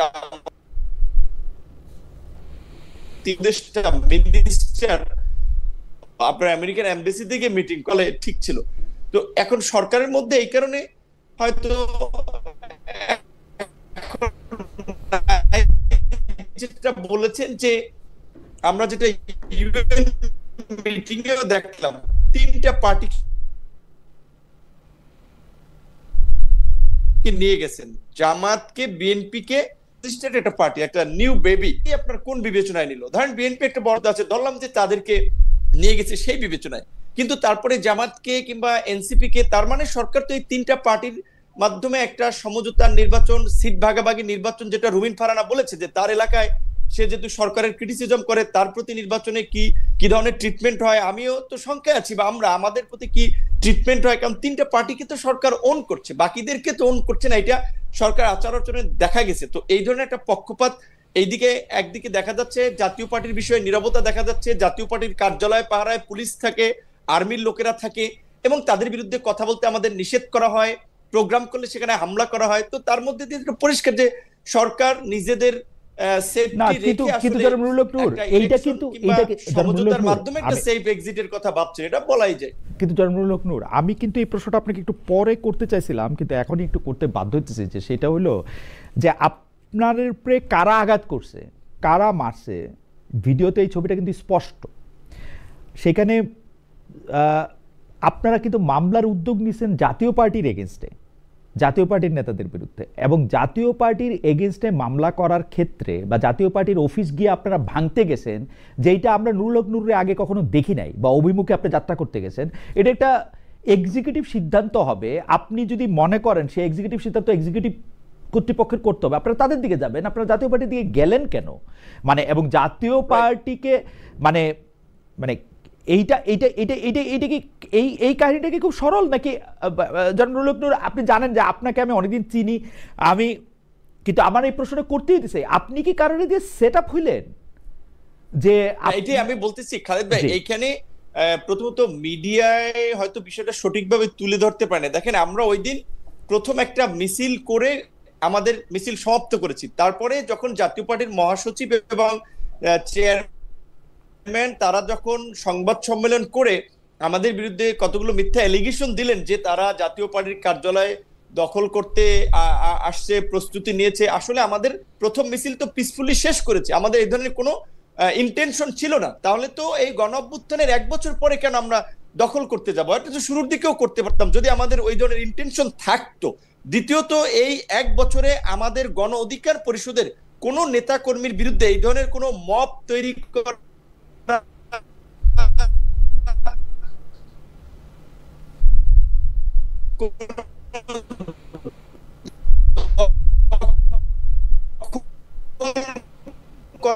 মামলা হিসেবেই যখন মিথ্যা এলিগেশন সম্মেলন মশাল মিছিল শেষ করে সংবাদ সম্মেলন করার জন্য আমাদের কার্যালয়ের সামনে ডায়াসের সামনে আমরা অবস্থান নিচ্ছিলাম, সাংবাদিকরা তো সেখানে ছিল।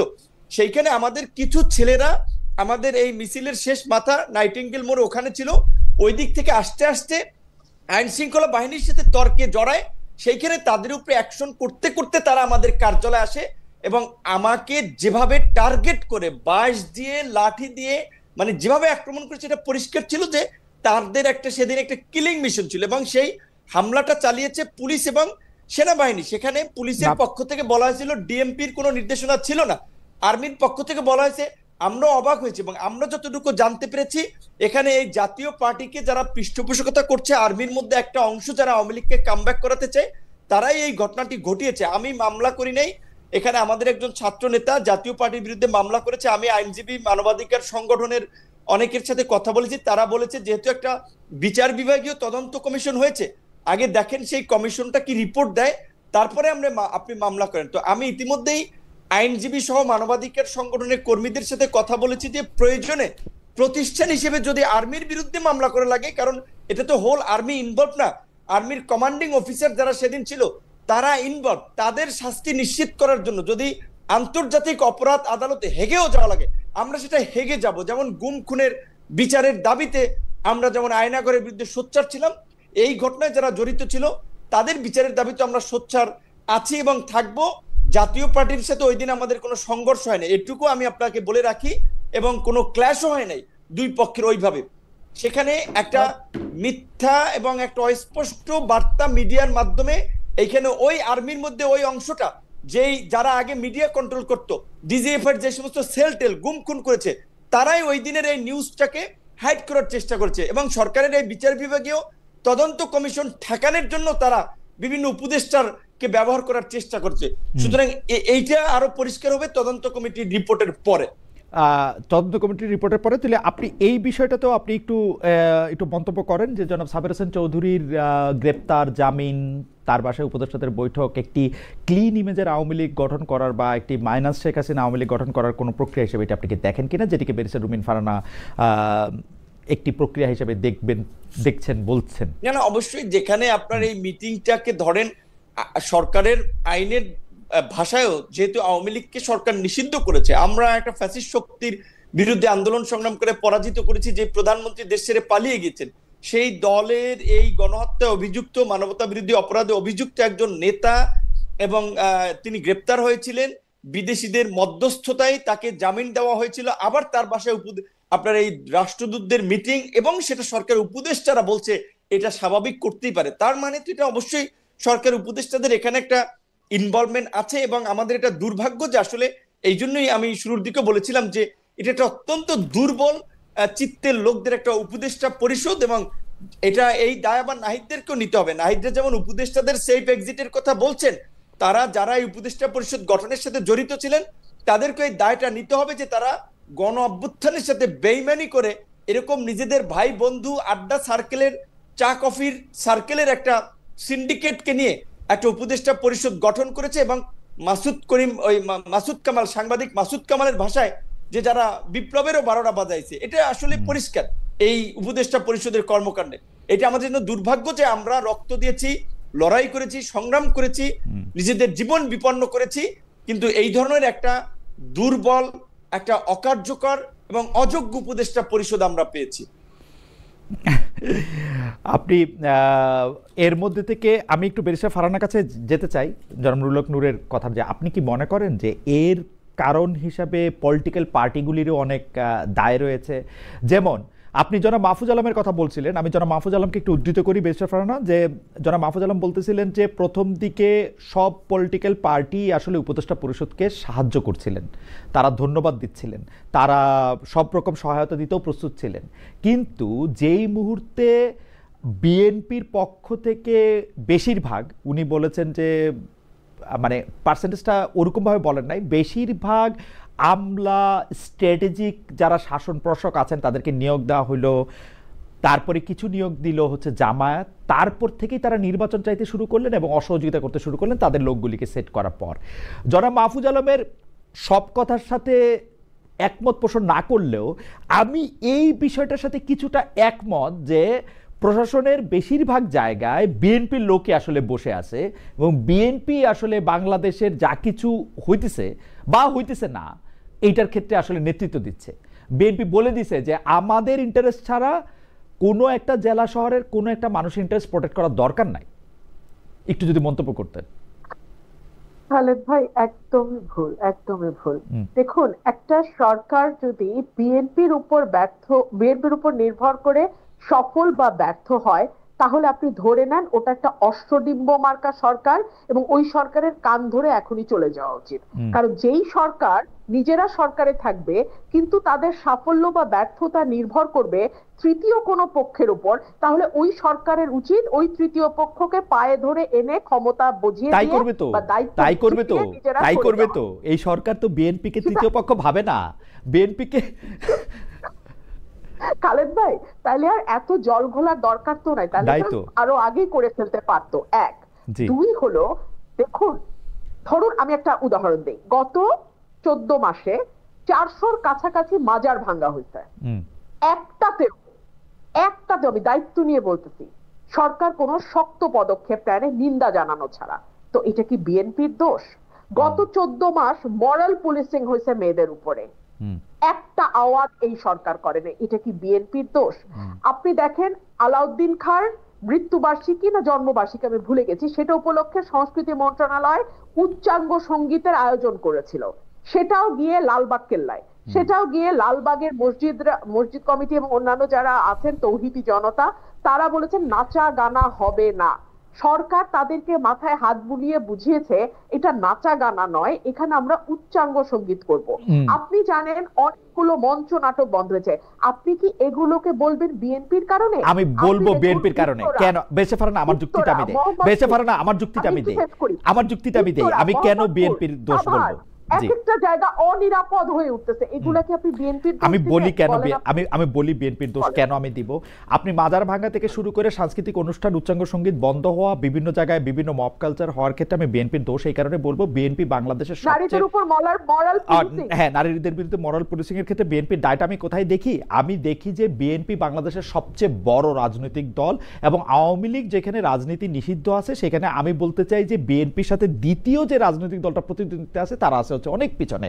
তো জনগণের জনমানস এবং এই যে পাবলিক ওপিনিয়ন তৈরি করার ক্ষেত্রে বিএনপির একটা বড় ভূমিকা আছে, এবং যা কিছু আমরা আজকে দেখতে পাই সেইটা আজকে মোরাল পুলিশিং হোক, নারীদের প্রতি আক্রমণ হোক, উচ্চাঙ্গ সঙ্গীত বন্ধ করা হোক, আমি মনে করি যে এটা বিএনপির একটা প্রচ্ছন্ন ছায় সেটার মধ্যে থাকতেই হবে, আদারওয়াইজ এটা করা সম্ভব না। যদি বিএনপি এতখানি দুর্বল হয় যে বিএনপি চাওয়া সত্ত্বেও এগুলি বন্ধ করতে পারতেছে না, তাহলে আমার এই কথা আপনি লিখে রাখেন, বিএনপি তাহলে ইলেকশনও পাস করবে না। I have raise my case. Khaled ভাই, এটা হচ্ছে গায়ের জোরে। হ্যাঁ, যখন আমাদের কোনো মামলা দুর্বল থাকে আমরা তখন গলার স্বরটা চেষ্টা করি উঁচুতে উঠিয়ে দিতে, সো দ্যাট আমরা গায়ের জোরে একটা কেস প্রুফ করে ফেলতে পারি। লয়াররা এটা করে অনেক সময়। আপনার কথা আমার কাছে সেরকম মনে হয়েছে। আচ্ছা, আপনি বলেন, পুলিশ প্রশাসন থেকে শুরু করে যারা দায়িত্ব পালনরত অবস্থায় আছে তারা এই সরকারের অধীনে কাজ করে, তাদের বেতন ভাতা সবকিছু আসে এই সরকারের কাছ থেকে। এক, দুই হচ্ছে তারা যদি দায়িত্বে অবহেলা করে কিংবা তারা কোনো অন্য দলের ইশারায় দায়িত্ব পালন থেকে বিরত থাকে, তখন তাদের বিরুদ্ধে শাস্তিমূলক ব্যবস্থা নেওয়ার এখতিয়ার কেবলমাত্র এই সরকার রাখে। এবং এই সব কাজ করার জন্য আমরা 5.5 থেকে 6 লাখ কোটি টাকা দিয়ে একটা সরকার পুষতেছি। হ্যাঁ, একটা মোটা ছোটা সরকার আমরা পুষি। এই যে তারা এক একবার বিদেশে যায় লট বহর নিয়ে, তার পিছনে রাষ্ট্রের কোটি কোটি কোটি টাকা খরচ হয়, সেগুলা কিন্তু তাদের এই দায়িত্বগুলা যাতে তারা সুষ্ঠুভাবে পালন করতে পারে সেইটার কারণেই তাদেরকে ওই জায়গায় বসানো হয়েছে। যেটা সুযোগ সুবিধা ভোগ করে তারা বিদেশে ট্রিটমেন্ট নেয়, বিদেশে ঘুরতে যায়, বিদেশে লট বহর নিয়ে জাতিসংঘে গিয়ে উঠে, ইত্যাদি ইত্যাদি ইত্যাদি। সো এগুলা করবার পরে তারা আইন শৃঙ্খলা ঠিক করতে পারবে না, তারা মানুষের জনমনে স্বস্তি আনতে পারবে না, তারা আওয়ামী লীগের মিছিল সমাবেশ বন্ধ করতে পারবে না, তারা মাজার ভাঙা বন্ধ করতে পারবে না, তারা নারীদের উপরে হয়ে যাওয়া মরাল পুলিশিং তো বন্ধ করে দূরেই থাক। আমি জাস্ট একটা উদাহরণ দেই, থানার থেকে মরাল পুলিশিং করা এক ব্যক্তিকে ফুলের মালা দিয়ে বাইর করে নিয়ে আসা হয়েছে, আপনি তো জানেন তাই না? আপনি তো জানেন কিভাবে লম্বা চুল দাড়ি রাস্তায় ফেলে জোর জবরদস্তি করে কাটা হয়েছে। এগুলা মিডিয়াতে বড় বড় করে না আসা পর্যন্ত আমি বেঁচে ফারানা, আমি কেন, আপনি আমাকে গলার আওয়াজ বড় করে বলা, লয়ার ইত্যাদি নানা রকম কথা বললেন, এগুলির আমি গালি হিসাবেই নিলাম। কিন্তু ঘটনা হচ্ছে যে আপনি যত বড় গলায়, আপনার কাছে আমি আবার আসবো, আপনি যত বড় গলায় প্রত্যেকটা শোতে এগুলি নিয়ে কথা বলেন, বিএনপি থেকে এর কি প্রতিবাদ জানানো হয়েছে 400 মাজার ভাঙার একটা প্রেস রিলিজ দেওয়া ছাড়া? আমি আপনাকে বলি, মানুষের চুল কাটার আপনি বলেন বিএনপির কোন জায়গায় স্থানীয়ভাবে এগুলি প্রতিরোধ করা হয়েছে? আপনি বলেন কোন অন্যায়টা, আপনি যতগুলি অন্যায়ের কথা যতবার করে বলেন, আপনি বলেন কোন জায়গা থেকে বিএনপিকে বলা হয়েছে আর একবার যদি এই কথা বলা হয়, এটা করা হয়, আমরা এটাকে ধূলিসাৎ করব? আপনি তো দেখি নাই বিএনপির এই পজিশন। খালেদ ভাই, আমার যতদূর মনে পড়ে আপনার একটা শোতে হাসনাত আব্দুল্লাহকে আপনি বলছিলেন রাস্তায় পিচ দেওয়া হইতেছে কি হয় নাই এটা দেখার দায়িত্ব কি আপনার? না, ঠিক রাইট, ঠিক সেরকমই তার উপরে যদি কোনো ফৌজদারি অপরাধ ঘটে সেটা বন্ধ করার দায়িত্ব বিএনপি। ফৌজদারি অপরাধ বন্ধ করার দায়িত্ব, আপনিও কিন্তু ফৌজদারি অপরাধ বন্ধ করার দায়িত্ব নিতেছেন না বেরিসা ফারানা। আপনি যেটা করতেছেন, আপনি এটা প্রতিবাদ জানাচ্ছেন প্রতিটা জায়গায়, আপনি এটা বলতেছেন। আমার প্রশ্ন হচ্ছে আরে আমার আপনি বিএনপি কেন আমি কেমনে বুঝবো? 2 দিন পরে ফজলুর রহমানের মতো, ফজলুর রহমান সাহেবের কি বিএনপি ছিল? 2 দিন আগে পরে তো দেখবো যে ওরে বাদ দিয়ে দিছে। আপনি বাদ দিয়ে দিলেই তো আপনি বিএনপি না। আমি তো তারেক রহমান সাহেব আর খালেদা জিয়া ছাড়া কাউরই বিএনপি মনে করি না। ওই দুজন হলো বিএনপি, আপনার ইন্ডিভিজুয়াল। ঠিক আছে তাহলে আপনার বয়ান অনুযায়ী তারেক রহমান এবং দেশনেত্রী বেগম খালেদা জিয়াকে এই অপরাধগুলোর প্রতিবাদ করতে হবে, প্রতিবাদ করে যেতে হবে, নির্দেশনা দিতে হবে যে সামাজিকভাবে এগুলিকে প্রতিরোধ করার জন্য, যেটা আমি দেখি নাই। আমার কথা হচ্ছে এইটা, আমাদের তরফে বিভিন্ন লেয়ারে সেই প্রতিবাদ করা হচ্ছে। বিভিন্ন লেয়ারে আমরা যখনই কথা বলছি, শুধু আমি না তো, আমার সঙ্গে টক শোতে অন্যান্য যারা পার্টিসিপেন্ট যান বিএনপি কে রিপ্রেজেন্ট করেন, প্রত্যেকে কনডেম করছেন। কোনো লাভ কি হচ্ছে? আমরা মূল পয়েন্টে আসি। বিএনপি প্রতিবাদ করছে কি করছে না তার চেয়ে অনেক গুরুত্বপূর্ণ প্রশ্ন হচ্ছে সরকার তার দায়িত্ব ঠিকভাবে পালন করছে কিনা। আমরা সরকারকে তার দায়িত্ব ঠিকভাবে পালন করতে দেখছি না। এখন মাহফুজ আলম তিনি সরকারের অংশ, তিনি যদি এটাকে তার ভবিষ্যৎ প্রতিদ্বন্দ্বী দলের ঘাড়ে দিয়ে স্বস্তি পেতে চান, তিনি স্বস্তি পেতে পারেন, কিন্তু তাতে সরকারের ব্যর্থতা মানুষের চোখে কোনো অংশেই কমবে না। ওকে, আমি একটু জনাব নুরুল হক নূর, আপনাকে ধন্যবাদ বেরিসা ফারানা। আমি একটু জনাব নুরুল হক নূরের কাছে আসি। এই প্রসঙ্গটা নিয়ে আমি আসলে বেরিসা ফারানার কাছে আমার আলাদা প্রশ্ন রয়েছে, কিন্তু জুলাই সনদটা নিয়ে জনাব নুরুল হক নূর সাংবিধানিক যে বিষয়ে মানে নির্বাচন করার আগে করা হবে না পরে করা হবে, গণভোটটা হবে কি হবে না, জুলাই সনদটা কিরকম হবে, সেইটা নিয়ে আপনার একটু মতামত জানতে চাই। আমি একটু বেরিসা ফারহানার মতামত জানতে চাই যে এইটা আসলে সবাই একমত হবে কিনা, বা নতুন কোনো বড় আরেকটা ঝামেলার দিকে আমরা যাইতেছি কিনা। জনাব নূরকে আবারও আধার দেখতে পাচ্ছি। আমি বলবো না না ফিরে আসছেন। জি জনাব নূর, আপনি একটু। হ্যাঁ, শোনা যাচ্ছে। জি হ্যাঁ, জি, জুলাই সনদের শেষ অংশটুকু শুনে নেই। আপনার প্রশ্নের শেষ আমি যেটা অংশটুকু বলতে শুনে নেই, আবার একটু রিপিট করুন। মানে জুলাই সনদ নিয়ে তো রাজনৈতিক দলগুলির আমরা নানা রকম, কখনো একরকম অবস্থান, কখনো সময় আলাদা আলাদা অবস্থান আমরা দেখতেছিলাম। আপনি কি মনে করেন শেষ পর্যন্ত এটা কোথায় গিয়ে দাঁড়াবে? মানে এই সাংবিধানিক প্রশ্নগুলিকে আগে যেটাকে বলে হচ্ছে রাষ্ট্রপতির স্বাক্ষর দিয়ে আমরা এটা করে ফেলবো, মানে যেটাকে আমরা অধ্যাদেশ বলি, পরে বিএনপি যেরকম চাইতেছে যে সংবিধানটা যদি সংশোধন করতে হয় তাহলে আমরা পরে করব, কেউ কেউ যে বলতেছে যে গণপরিষদের নির্বাচন এবং জাতীয় সংসদ দুইটা ম্যান্ডেটে যেন থাকে সেইটা হবে।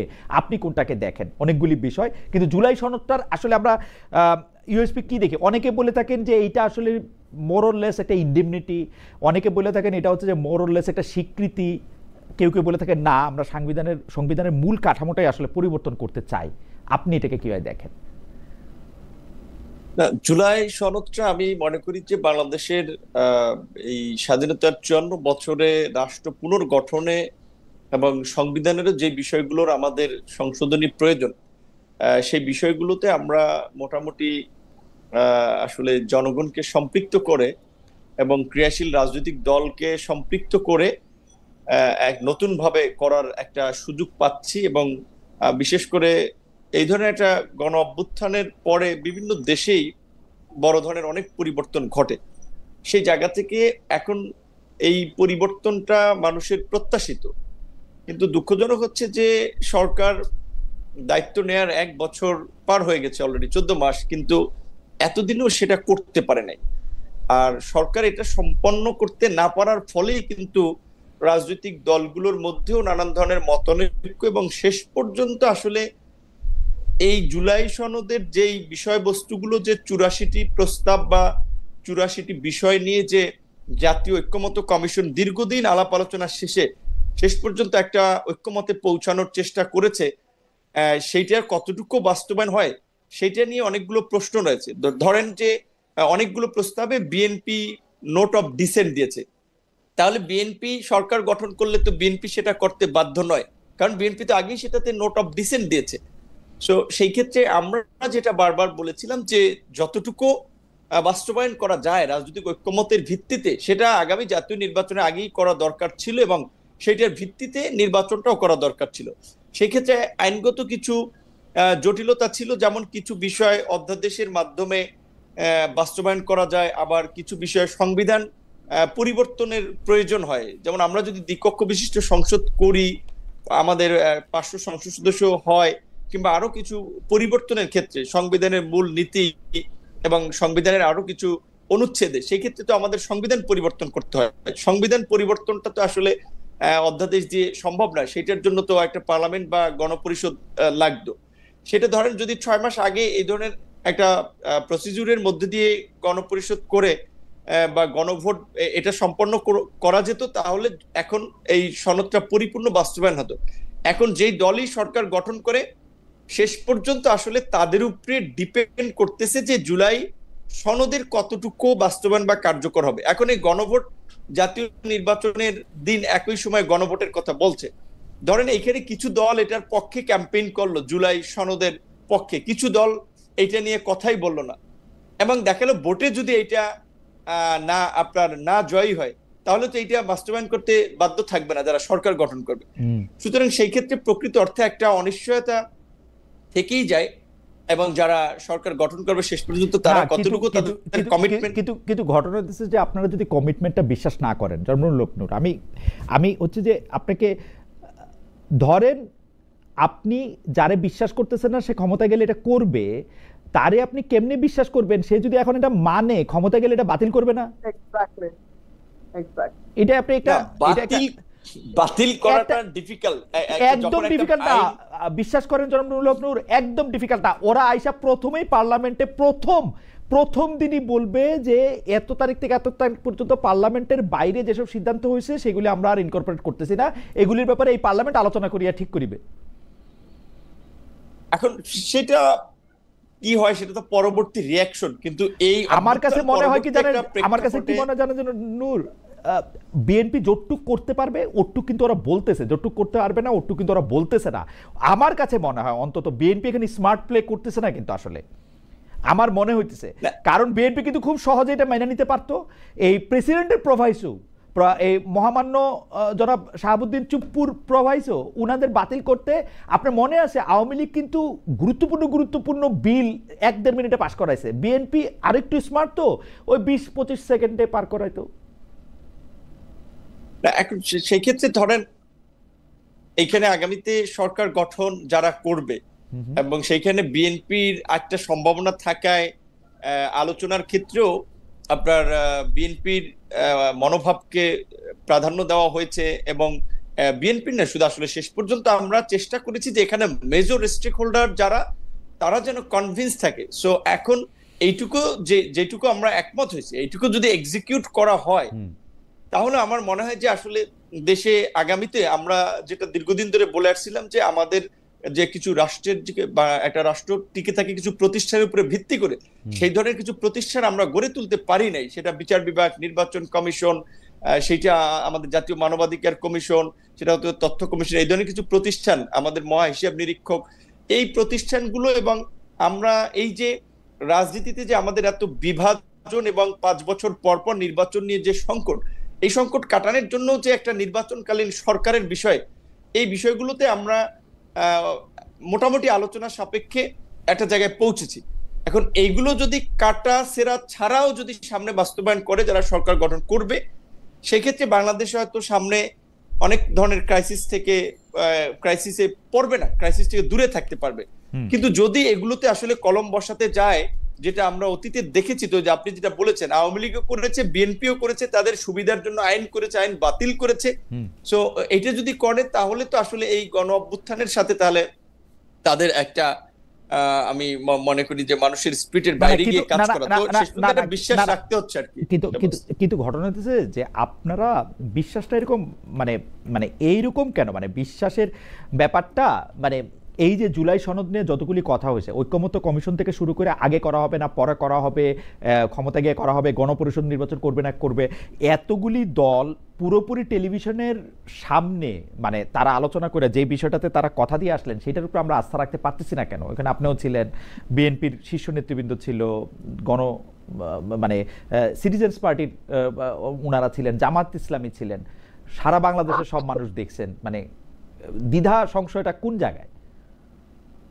আসলে অতীতের যে উদাহরণগুলো আছে, এবং এটা তো ঠিক, যদি আমিও রাজনীতি করি, আমাদের রাজনীতিবিদদের তো কমিটমেন্ট আসলে সবসময় ঠিক থাকে না, এবং বিশেষ করে ক্ষমতায় একবার যারাই গিয়েছেন তারা প্রত্যেকেই এই যাবৎকাল বাংলাদেশের এই গত 5 দশকের ক্ষমতার পট পরিবর্তনে শান্তিপূর্ণভাবে তো ক্ষমতা হস্তান্তরের নজির খুব বেশি নাই। সবাই ক্ষমতায় থেকে যেতে চেয়েছে, এবং ক্ষমতাকে আপনার একেবারেই পাকাপোক্ত করার জন্য যা যা করা দরকার, রাষ্ট্রীয় প্রতিষ্ঠানকে দখল থেকে শুরু করে আইন কানুন করা, সেগুলো তারা করেছে। তো এখন ওই রাজনীতিটা আসলে ধরেন এই গণঅভ্যুত্থানের পরে যদি আমরা একটা নতুন ধারার রাজনীতির কথা বলেছিলাম, সেটি তো আমরা প্রতিষ্ঠা করতে পারি নাই। নতুন রাষ্ট্র ব্যবস্থার কথা বলেছিলাম, সেটি তো আমরা পারি নাই।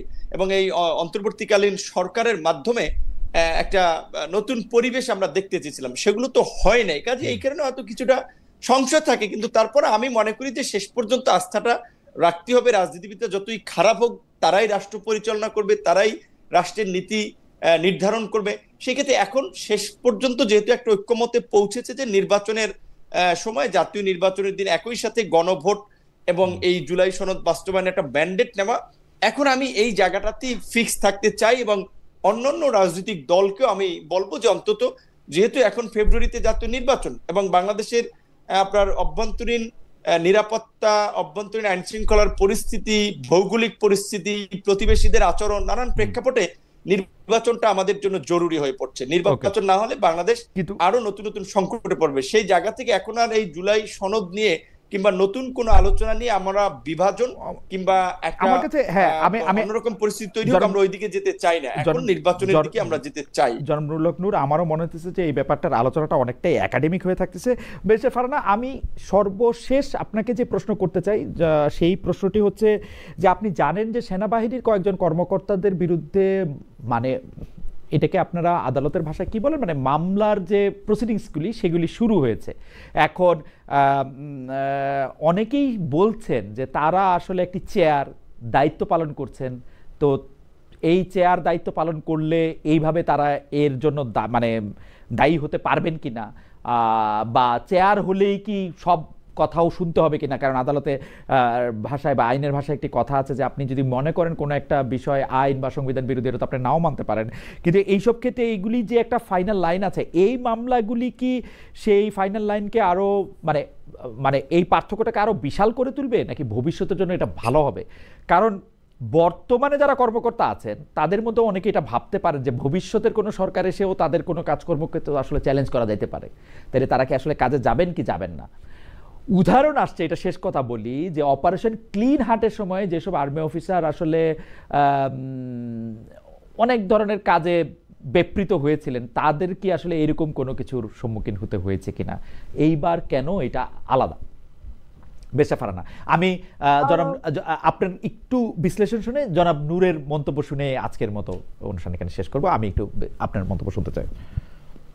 দেখুন, আপনার মনে থাকবে আমাদের সেনাবাহিনীর সেনাপ্রধান তিনি পরিষ্কার বলেছিলেন যে তার বাহিনীর যারা আছেন তাদেরকে আসলে এইভাবে বিচার করা বা এইভাবে তাদেরকে সাধারণ আদালতে নিয়ে গিয়ে তাদেরকে বিচারের মধ্যে আনা, যখন তারা রাষ্ট্রীয় কাজে অংশ হিসেবে এই দায়িত্বগুলো পালন করেছে, সেটা আসলে তারা কতটুকু ভালোভাবে নেবেন আমি জানি না। এক, দুই হচ্ছে, আপনি যেই দায়িত্বেই থাকেন না কেন, সেটা সেনাবাহিনী হোক কিংবা সেটা পুলিশ হোক, আমলা হোক, যেটাই হোক না কেন, আপনি আইন বহির্ভূত কোনো নির্দেশ মানতে কিন্তু বাধ্য না। সংবিধান এবং আইনের বাইরে যদি আপনাকে প্রধানমন্ত্রীও কোনো নির্দেশনা দিয়ে থাকেন, সেটা আপনি কোনোভাবেই এক্সিকিউট করতে বাধ্য নন। রাদার আপনি সেটা প্রোটেস্ট করবেন এবং আপনি সেটা করা থেকে বিরত থাকবেন। এখন আসেন, এটা হলো কিতাবের কথা, প্র্যাকটিক্যাল ফিল্ডটা কিরকম। আজকে আপনার উপরে এইরকম কোনো অর্ডার যদি সর্বোচ্চ তরফ থেকে আসে এবং আপনি সেটা এক্সিকিউট না করেন, তখন আসলে আপনার পরিস্থিতিটা কি দাঁড়াবে? আপনি কি আয়না ঘরে গিয়ে এন্ড আপ করবেন? আপনার পরিবার কি নিরাপদ থাকবে? আপনি কি বাংলাদেশে বাস করতে পারবেন? এই প্রশ্নগুলো আসে। দেখুন, গত 15 বছর এত বেশি অন্ধকার সময় আমরা পার করেছি যে আসলে এই ফিল্ডের মধ্যে কাজ না করলে এবং এই ফিল্ডের মধ্যে না থাকলে এটা বোঝা সত্যি খুব কঠিন যে এই ফিল্ডে আমি কিভাবে অ্যাকোমোডেট করে নিয়ে কাজটা করব। এখন এই প্রশ্ন আসে যে সবাই তো আসলে এইরকম গুম খুনের সঙ্গে জড়িত হয় নাই, আবার কোন কোন সেনা কর্মকর্তা গুম খুনকে প্রাইভেট প্র্যাকটিস হিসেবে নিয়েছিল। আমি নারায়ণগঞ্জের সেই ঘটনার কথা উল্লেখ করছি। সো এরকম প্রাইভেট প্র্যাকটিস হিসেবে যারা নিয়েছে কিংবা যারা আসলে করতে করতে এক ধরনের হ্যাবিচুয়াল অফেন্ডারের মতো আচরণ করেছে, তাদের ক্ষেত্রে আইন কিভাবে প্রয়োগ হবে, তাদেরকে বিচারের আওতায় কিভাবে আনা হবে, সেইটা আরো আমার মনে হয় সেই বিষয়গুলো আমাদের আরো বুঝে শুনে সিদ্ধান্ত নেওয়ার ব্যাপার আছে। এবং গত 15 বছরের এই দুঃশাসনের পরে প্রথমেই আমাদের যে জায়গাটাতে ফোকাস করা দরকার ছিল, আমাদের মানে এই অন্তর্বর্তীকালীন সরকারের, সেটা হচ্ছে ট্রুথ অ্যান্ড রিকনসিলিয়েশনের একটা ব্যবস্থা করা। এই সমাজ অত্যন্ত ঘন একটি সমাজ, এখানে পরস্পর পরস্পরের আত্মীয়, ভিন্ন ভিন্ন দল করতে পারে, ভিন্ন ভিন্ন মতের বিশ্বাসী হতে পারে, কিন্তু তারা একই পরিবারের সদস্য, এরকম অনেক আছে। তো এত ঘন একটা সমাজে এভাবে বিভাজন এবং বিভেদ করে আসলে আদৌ কতটুকু আগানো যাবে সামনে, এইটা একটা বড় প্রশ্ন। তো যতক্ষণ পর্যন্ত আমাদের পরস্পরের সহাবস্থানটা, হ্যাঁ, এটা আমি ওই গুম খুনের বিষয়ে বলছি না, আমি অন্যান্য নানান দিকে, কারণ গত 15 বছর তো বিভাজনটা এত প্রকট ভাবে হয়েছে যে আপনি মুক্তিযুদ্ধের পক্ষ না বিপক্ষ, আপনি স্বাধীনতার পক্ষ না বিপক্ষ, চেতনার পক্ষ না বিপক্ষ, এগুলো নিয়েও একেবারে ভীষণ রকম ভাগাভাগি হয়ে গেছে। তো এই ভাগাভাগি সমাজটাকে একেবারে সোশ্যাল টেক্সচার নষ্ট করে দিয়েছে। এটাকে রিপেয়ার করা, এটাকে যতটুকু সম্ভব একটা মানে ভিন্ন মত থাকবে কিন্তু মোটামুটি যাতে বাসযোগ্য হয় বাংলাদেশটা সকলের জন্য, আপনার জন্য, আমার জন্য, নূর ভাইয়ের জন্য, সবার জন্য, সেইটুকু মানে সেইটুকু এনশিওর করার কাজটা শুরু হওয়া দরকার ছিল 5ই আগস্টের পরে। বাট আনফরচুনেটলি আমরা দেখেছি নানান অজুহাত তুলে আমাদের এই বিভাজনটা আরো অনেক বেশি বাড়িয়ে দেয়া হয়েছে।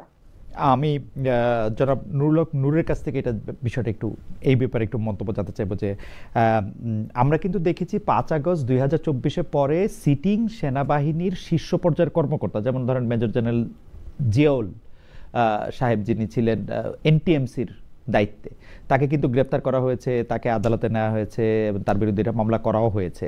তিনি সহ আরও কিছু সেনা কর্মকর্তাদের বিরুদ্ধেও কিন্তু এরকম মামলা করা হয়েছে। কিন্তু 1 বছর পরে এসে যেসব সেনা কর্মকর্তাদের এই মামলাদের নিয়ে যে এই কথাগুলি হচ্ছে, সেগুলি আসলে আপনি কীভাবে দেখেন? মানে তারা এতদিন চাকরিতে ছিলেন, মানে অভ্যুত্থান বা বিপ্লবের 1 বছর পরও এখন তাদের বিচার হওয়াটা, এইটারে আপনি আসলে ভালো খারাপ কোনভাবে দেখেন জনরুল হক নূর? প্রথমত হচ্ছে, ধরেন অপরাধ যারা করে তাদের বিচার টুমুরো হওয়া দরকার। অভ্যুত্থানের শুরুর দিকের সময়টা নানান বাস্তবতায় অনেক বড় বড় রাঘব বোয়ালকে বিচারের মুখোমুখি করতে পারে নাই সরকার, কিংবা একটু পরিস্থিতি বিবেচনায় সময় নিয়েছে। কিন্তু শেষ দিকে হলো যে সরকার একটা সাহসী পদক্ষেপ নিয়েছে, আন্তর্জাতিক অপরাধ ট্রাইব্যুনাল এই সমস্ত রুই কাতলাদের বিরুদ্ধে গ্রেপ্তারি পরোয়ানা জারি করেছে এবং তাদের বিষয়ে আপনার অভিযোগ আমলে নিয়েছে। এটাকে আমি সাধুবাদ জানাই। এবং আপনি যেটা বলছেন এটা ঠিক যে এটা বাংলাদেশের এরকমের নজির এই প্রথম সেটা না। বিএনপির সময় আপনার নিশ্চয়ই মনে আছে যে 10টা কষ্টের ঘটনায় কিন্তু তৎকালীন ডিজিএফআই এবং আরো কিছু এই 21শে আগস্ট গ্রেনেড হামলা মামলায় তৎকালীন ডিজিএফআই ডাইরেক্টর, এনএসআই ডাইরেক্টর, তাদেরকেও কিন্তু আপনার গ্রেপ্তার করা হয়েছে এবং জেলেই সম্ভবত ডিজিএফআই ডাইরেক্টর একজন মারাও গিয়েছেন। সাবেক স্বরাষ্ট্রমন্ত্রীকে আপনার যাবজ্জীবন কারাদণ্ড দিয়ে জেলে রেখেছেন। কাজে এই নজির কিন্তু আমাদের এখানে আছে। তো গত 16 বছরে যারা একেবারেই বাংলাদেশের ইতিহাসের সবচেয়ে একটা কালো অধ্যায় রচনা করেছে, আপনি যেমন একজনের নাম বললেন মেজর জিয়াউল, আমি মনে করি এই ধরনের অফিসারদেরকে ফায়ারিং স্কোয়াডে আপনার ফায়ার করে আপনার বিচার করা দরকার ছিল, যাতে ভবিষ্যতে এই দৃষ্টান্ত দেখে আর কেউ এই সমস্ত অপকর্মে জড়িত না হতে পারে। যে সে কিভাবে মানুষকে গুম করেছে, খুন করেছে, সেগুলোর তো এভিডেন্স আপনারা সবাই সবার সামনে আছে। তো এই ধরনের অপরাধের পরেও সে হোক ডিজিএফআই প্রধান কিংবা সেনা প্রধান কিংবা পুলিশ প্রধান, তাদের যদি বিচার না হয়, বেনজির মতো পুলিশ প্রধান, তাদের যদি বিচার না হয়, তাহলে তো আরো ভবিষ্যতে বেনজির তৈরি হবে, আরো জিয়াউল হক তৈরি হবে। এই ঘটনায় ইউনূস সরকারের মতো এত বড় এত জনসমর্থিত সরকার, রাজনৈতিকভাবে ব্যাকআপ যারা পেয়েছেন, তারা এতদিনে ব্যবস্থা নিয়েছেন এত ডিলে, সেটাই আমাদের আশ্চর্যের জন্য। কিন্তু আমার মনে হয় যে আরো আগে তাদের বিরুদ্ধে শক্ত পদক্ষেপগুলো নেওয়া দরকার ছিল। এখানে একটা কথা রুমিন ফারহান আপা যেটা বলেছে তার সাথে আমি একমত, যে আমরা কিন্তু বারবারই বলছিলাম যে শুরুর দিকেই আপনার ওই যেটা ডক্টর ইউনূসকে, যে তার সামনে অপশন আছে, তিনি লিকুয়ান হতে পারেন সিঙ্গাপুরের মতো, কিংবা নেলসন ম্যান্ডেলার ভূমিকায় নিতে পারেন, কিংবা মাহাথির মোহাম্মদের মতো একটা ভূমিকায় যেতে পারেন। তো আমরা যেটা মনে করেছিলাম যে ওই যে রুমিন ফারহান আপা বলেছে, এত ঘন আপনার বসতিপূর্ণ একটা এলাকার ছোট্ট একটা এরিয়া, এইখানে একেবারেই আপনার ঘুম থেকে উঠলে একজনের সাথে আরেকজনের দেখা হয়। কাজে এইখানে একেবারে গুরুতর অপরাধে যারা অভিযুক্ত তাদেরকে আপনার বিচারের মুখোমুখি করে, ছোটখাটো অপরাধে যারা অভিযুক্ত তাদেরকে ক্ষমা করে দিয়ে আমাদের একটা রিফর্ম অ্যান্ড রেকনসিলিয়েশনের দিকে যাওয়া দরকার ছিল। কিন্তু আসলে সরকার কিচ্ছুই করতে পারে নাই, লেজে গোবরে একেবারে পাকিয়ে ফেলেছে। তো তারপরেও যতটুকু করেছে শেষ দিকে, বিশেষ করে এই আমরা দেখেছি যে বিশেষ করে সেনা সদস্যদের মধ্যে যারা ডিজিএফআই এবং গুরুত্বপূর্ণ দায়িত্বে ছিলেন, তারা যেভাবে ফ্যাসিবাদকে পৃষ্ঠপোষকতা করেছেন এবং বাংলাদেশের নাগরিকদের একেবারে বিরুদ্ধে গিয়ে কাজ করেছেন, তাদের যদি বিচার না হয় তাহলে ভবিষ্যতে এগুলোর ধারাবাহিকতা চলবে। সেই জায়গা থেকে এগুলোর বিচার হওয়াটা খুবই জরুরি ছিল। সেই জায়গা থেকে আমরা ওয়েলকাম জানাই এবং সেনাবাহিনীকেও বলবো আমরা যে যে সমস্ত কর্মকর্তারা এই সেনাবাহিনীকে কলঙ্কিত করেছে, যে সমস্ত পুলিশ কর্মকর্তারা পুলিশকে কলঙ্কিত করেছে, তাদেরকে রক্ষায় দয়া করে কেউ মায়া কান্না কিংবা এই বাহিনীর ইজম না দেখিয়ে বিচারকে আপনারা সহযোগিতা করেন। কারণ বাংলাদেশের মানুষ কিন্তু বিচার চায়, গণ অভ্যুত্থান কিন্তু সেই ম্যান্ডেট দিয়েছে এই সরকারকে। কাজেই আপনারা আশা করি যে এই অপরাধের সাথে যারা জড়িত তাদের বিচার নিশ্চিত করার জন্য আপনারা সহযোগিতা করবেন, এবং আমাদেরও সংগ্রামটা চলবে এই বিচার নিশ্চিত করার জন্য। যেহেতু আমি নিজেও আয়নাগরে ছিলাম, আমি নিজেও এই টর্চারের মধ্যে দিয়ে গিয়েছি, সমস্ত ভুক্তভোগী মানুষ কিন্তু আপনারা এই বিচার চান। এইটা ঠিক আছে, কিন্তু আমি যেটা প্রশ্নটা করতে চাই, এটা বেরেশা ফারহানাকে আবার এই একটু ফিরে আসি, যে কারণ এইটা একটু জনাব নূরকেও আমার একটু শুনতে হবে, যে আপনারা কি এটা মনে করেন কিনা, জনাব নূরের বক্তব্যের সাথে বেরেশা ফারহানা বক্তব্যের সাথে এই বিষয়ে আমি একমত, কিন্তু আপনারা এটা মনে করেন কিনা যে এই ক্ষেত্রে কোনো পিক অ্যান্ড চুজ করা হচ্ছে, বা কোনো একটা নির্দিষ্ট গোষ্ঠীর, মানে কারা অপরাধ করছে, কোন জায়গার থেকে এই জিনিসটা অপরাধীর কার্যক্রম হিসাবে বলা যেতে পারে, সেইটার ক্ষেত্রে আমরা একটা ওয়েল ডিফাইন্ড ডেফিনিশন দেখতে পাচ্ছি। আমি এই কথা কেন বলতেছি, ভবিষ্যতে যদি কোনো দিন আবার এরকম পরিস্থিতি সৃষ্টি হয়, তাইলে কি আমরা এই উদাহরণটাকে দিয়ে যারা অন্যায়কারী তাদের পক্ষেই চেয়ারগুলি থেকে যাবে কিনা? আমরা কিন্তু স্পষ্ট যে 5 আগস্টের এই ঘটনাটা ঘটানোর ক্ষেত্রে অভ্যুত্থানকারীরা যেরকম সাহায্য করেছে, আপনারা যেরকম অংশগ্রহণ করেছেন, নূর যেমন ছিলেন, বিএনপি যেমন ছিলেন, এনসিপি যেমন ছিলেন, কিন্তু এইটা তো অস্বীকার করার কোনো উপায় নাই। সামরিক এবং বেসামরিক বাহিনীর লোকেরা যদি তাদের বন্দুকের নলটি না ঘুরাতেন, তাহলে এটা হয়তো এত মানে সম্ভব হইতো না বলে তো আর আমি আর কথা বলতে পারবো না, কিন্তু অন্যরকমও হইতে পারতো। তো সেই ক্ষেত্রে এইটার ক্ষেত্রে পিক অ্যান্ড চুজ করা হইতেছে কিনা, শক্তিশালী পক্ষটা অশক্তিশালী পক্ষটাকে ধরাই দিচ্ছে কিনা, মানে এইটা আপনারা কি মনে করেন? সরি, আমি লম্বা প্রশ্ন করলাম, কারণ এটা একটু ডেলিকেট বিষয়, মানে আমি চেষ্টা করছি। আমার একটু বোঝার ব্যাপার আছে, পিক এন্ড চুজ করতে কি আপনি ব্যক্তির ব্যাপারে বলছেন? ব্যক্তির ব্যাপারে, রাইট, সংস্থার ব্যাপারে না। ধরেন মিলিটারিতে 4 জন ব্রিগেডিয়ার জেনারেল আছেন, 2 জন অলরেডি কারাগারে চলে গেছেন, বা 2 জন চাকরি থেকে চলে গেছেন, 2 জন চাকরিতে আসেন, এতদিন ছিলেন, বা 6 জন একসাথে চাকরি করতেছেন। এদের মধ্যে থেকে এরকম করা হয়েছে কিনা 2 জনের পিক করা হয়েছে যে তোমরা এই কাজটা করছো, বাকি 3 জনের পিক করা হয়েছে যে তোমরা এই কাজটা করছো, ওরকম করা হয়েছে কিনা, নাকি যারা ওই সব চেয়ারে বসেছিলেন তাদেরকেই দিছে, মানে যাদের বিরুদ্ধে মামলা হয়েছে? যাদের বিরুদ্ধে মামলা হয়েছে তাদের বিরুদ্ধে তো এভিডেন্স থাকতে হবে। যদি এভিডেন্স ছাড়া মামলা হয়ে থাকে তাহলে তো সেই মামলা চলবেই না। 1, 2 হচ্ছে পিক এন্ড চুজের ব্যাপার। আপনি আমি যদি যেটা বুঝছি আপনার প্রশ্ন থেকে, সেটা হলো যে আওয়ামী মাইন্ডের অফিসারদের ধরা হচ্ছে কিনা, আপনি কি এরকম কিছু বলতে চাইছেন? রাইট, মানে যারা দোষী তাদেরকেই ধরা হইতেছে। যে ধরেন আমি জিয়াউল হাসান সাহেবের উদাহরণ দিলাম, কারণ এনটিএমসির পক্ষ থেকে অনেকগুলি সিদ্ধান্ত এরকম নেওয়া সম্ভব হয়েছে যেখানের ক্ষেত্রে তার বিরুদ্ধে অভিযোগ গঠন করা সম্ভব। ডিজিএফ এর যিনি প্রধান ছিলেন, এনএসআই এর যিনি প্রধান ছিলেন, তাদের বিরুদ্ধে তো প্রথম পর্যায়ে আসলে মামলা হয়েছে। এখন যাদের বিরুদ্ধে মামলা হইল, যারা ব্রিগেডিয়ার জেনারেল এবং তাদের অনেকেই এরকম কিনা যে তারা আসলে খালি অর্ডারটাই নিছেন, নাকি তারা এরকম যে তারা আলাদা রকমের ক্ষতিকর অফিসার ছিলেন, আগের রেজিমের কথা আইনের বাইরে গিয়েও পালন করতে চেয়েছেন, ওরকম? যদি ওইরকমই হইতেন, আমার প্রশ্ন, ডক্টর ইউনূস সরকারের অধীনে তারা আরো 1 বছর চাকরি করলেন কেমনে? না, দেখুন, এখন কারো বিরুদ্ধে এত ভয়ানক অভিযোগ যদি আনা হয় তাহলে তো যথেষ্ট পরিমাণ সাক্ষ্য প্রমাণের ভিত্তিতে সেটা আনতে হবে। যদি সাক্ষ্য প্রমাণ যথেষ্ট না থাকে তাহলে তো তারা এমনিতেই খালাস পাবেন, তাহলে তো আর এই মামলা চলবার কোনো প্রশ্নই নাই। 2 হচ্ছে, আমরা গণ অভ্যুত্থানে আমরা যেরকম রাজনৈতিক দলগুলোকে দেখেছি, একই সঙ্গে আমরা যদি সাবেক সেনা কর্মকর্তারা সেই সময় তাদের পরিবার সহ পথে না নামতেন, রাস্তায় না নামতেন, এবং বর্তমান সেনা প্রধান যদি অত্যন্ত সফলভাবে গণ অভ্যুত্থানটিকে, মানে আমি বলবো সফল হতে না দিতেন, তাহলে আমি জানি না আরো কতটুকু রক্তপাত হতো। এবং 3 হচ্ছে, আমি তো 1 তারিখ থেকে আসলে আমি মাঠে ছিলাম, পথে ছিলাম, আমি কিন্তু চারপাশ থেকে আওয়াজ শুনেছি এই মুহূর্তে দরকার সেনাবাহিনী সরকার। খালেদ, এটা আমার নিজের কানে শোনা, এবং এটা কিন্তু অবিশ্রান্ত ভাবে এই স্লোগানটা রাস্তায় রাস্তায় ইয়াং ছেলেরা, স্টুডেন্টরা, মানে অল্প বয়সী যারা মাঠে ছিল তারা কিন্তু অবিশ্রান্ত ভাবে এই স্লোগান দিয়ে গেছে। সেই আপনি বলেন 21-এর ওই শহীদ মিনার থেকে শুরু করে আপনার ওই ধানমন্ডির যেই ইয়েতে আমি রাস্তায়, সব জায়গায় আমি কিন্তু এই স্লোগানটা শুনেছি।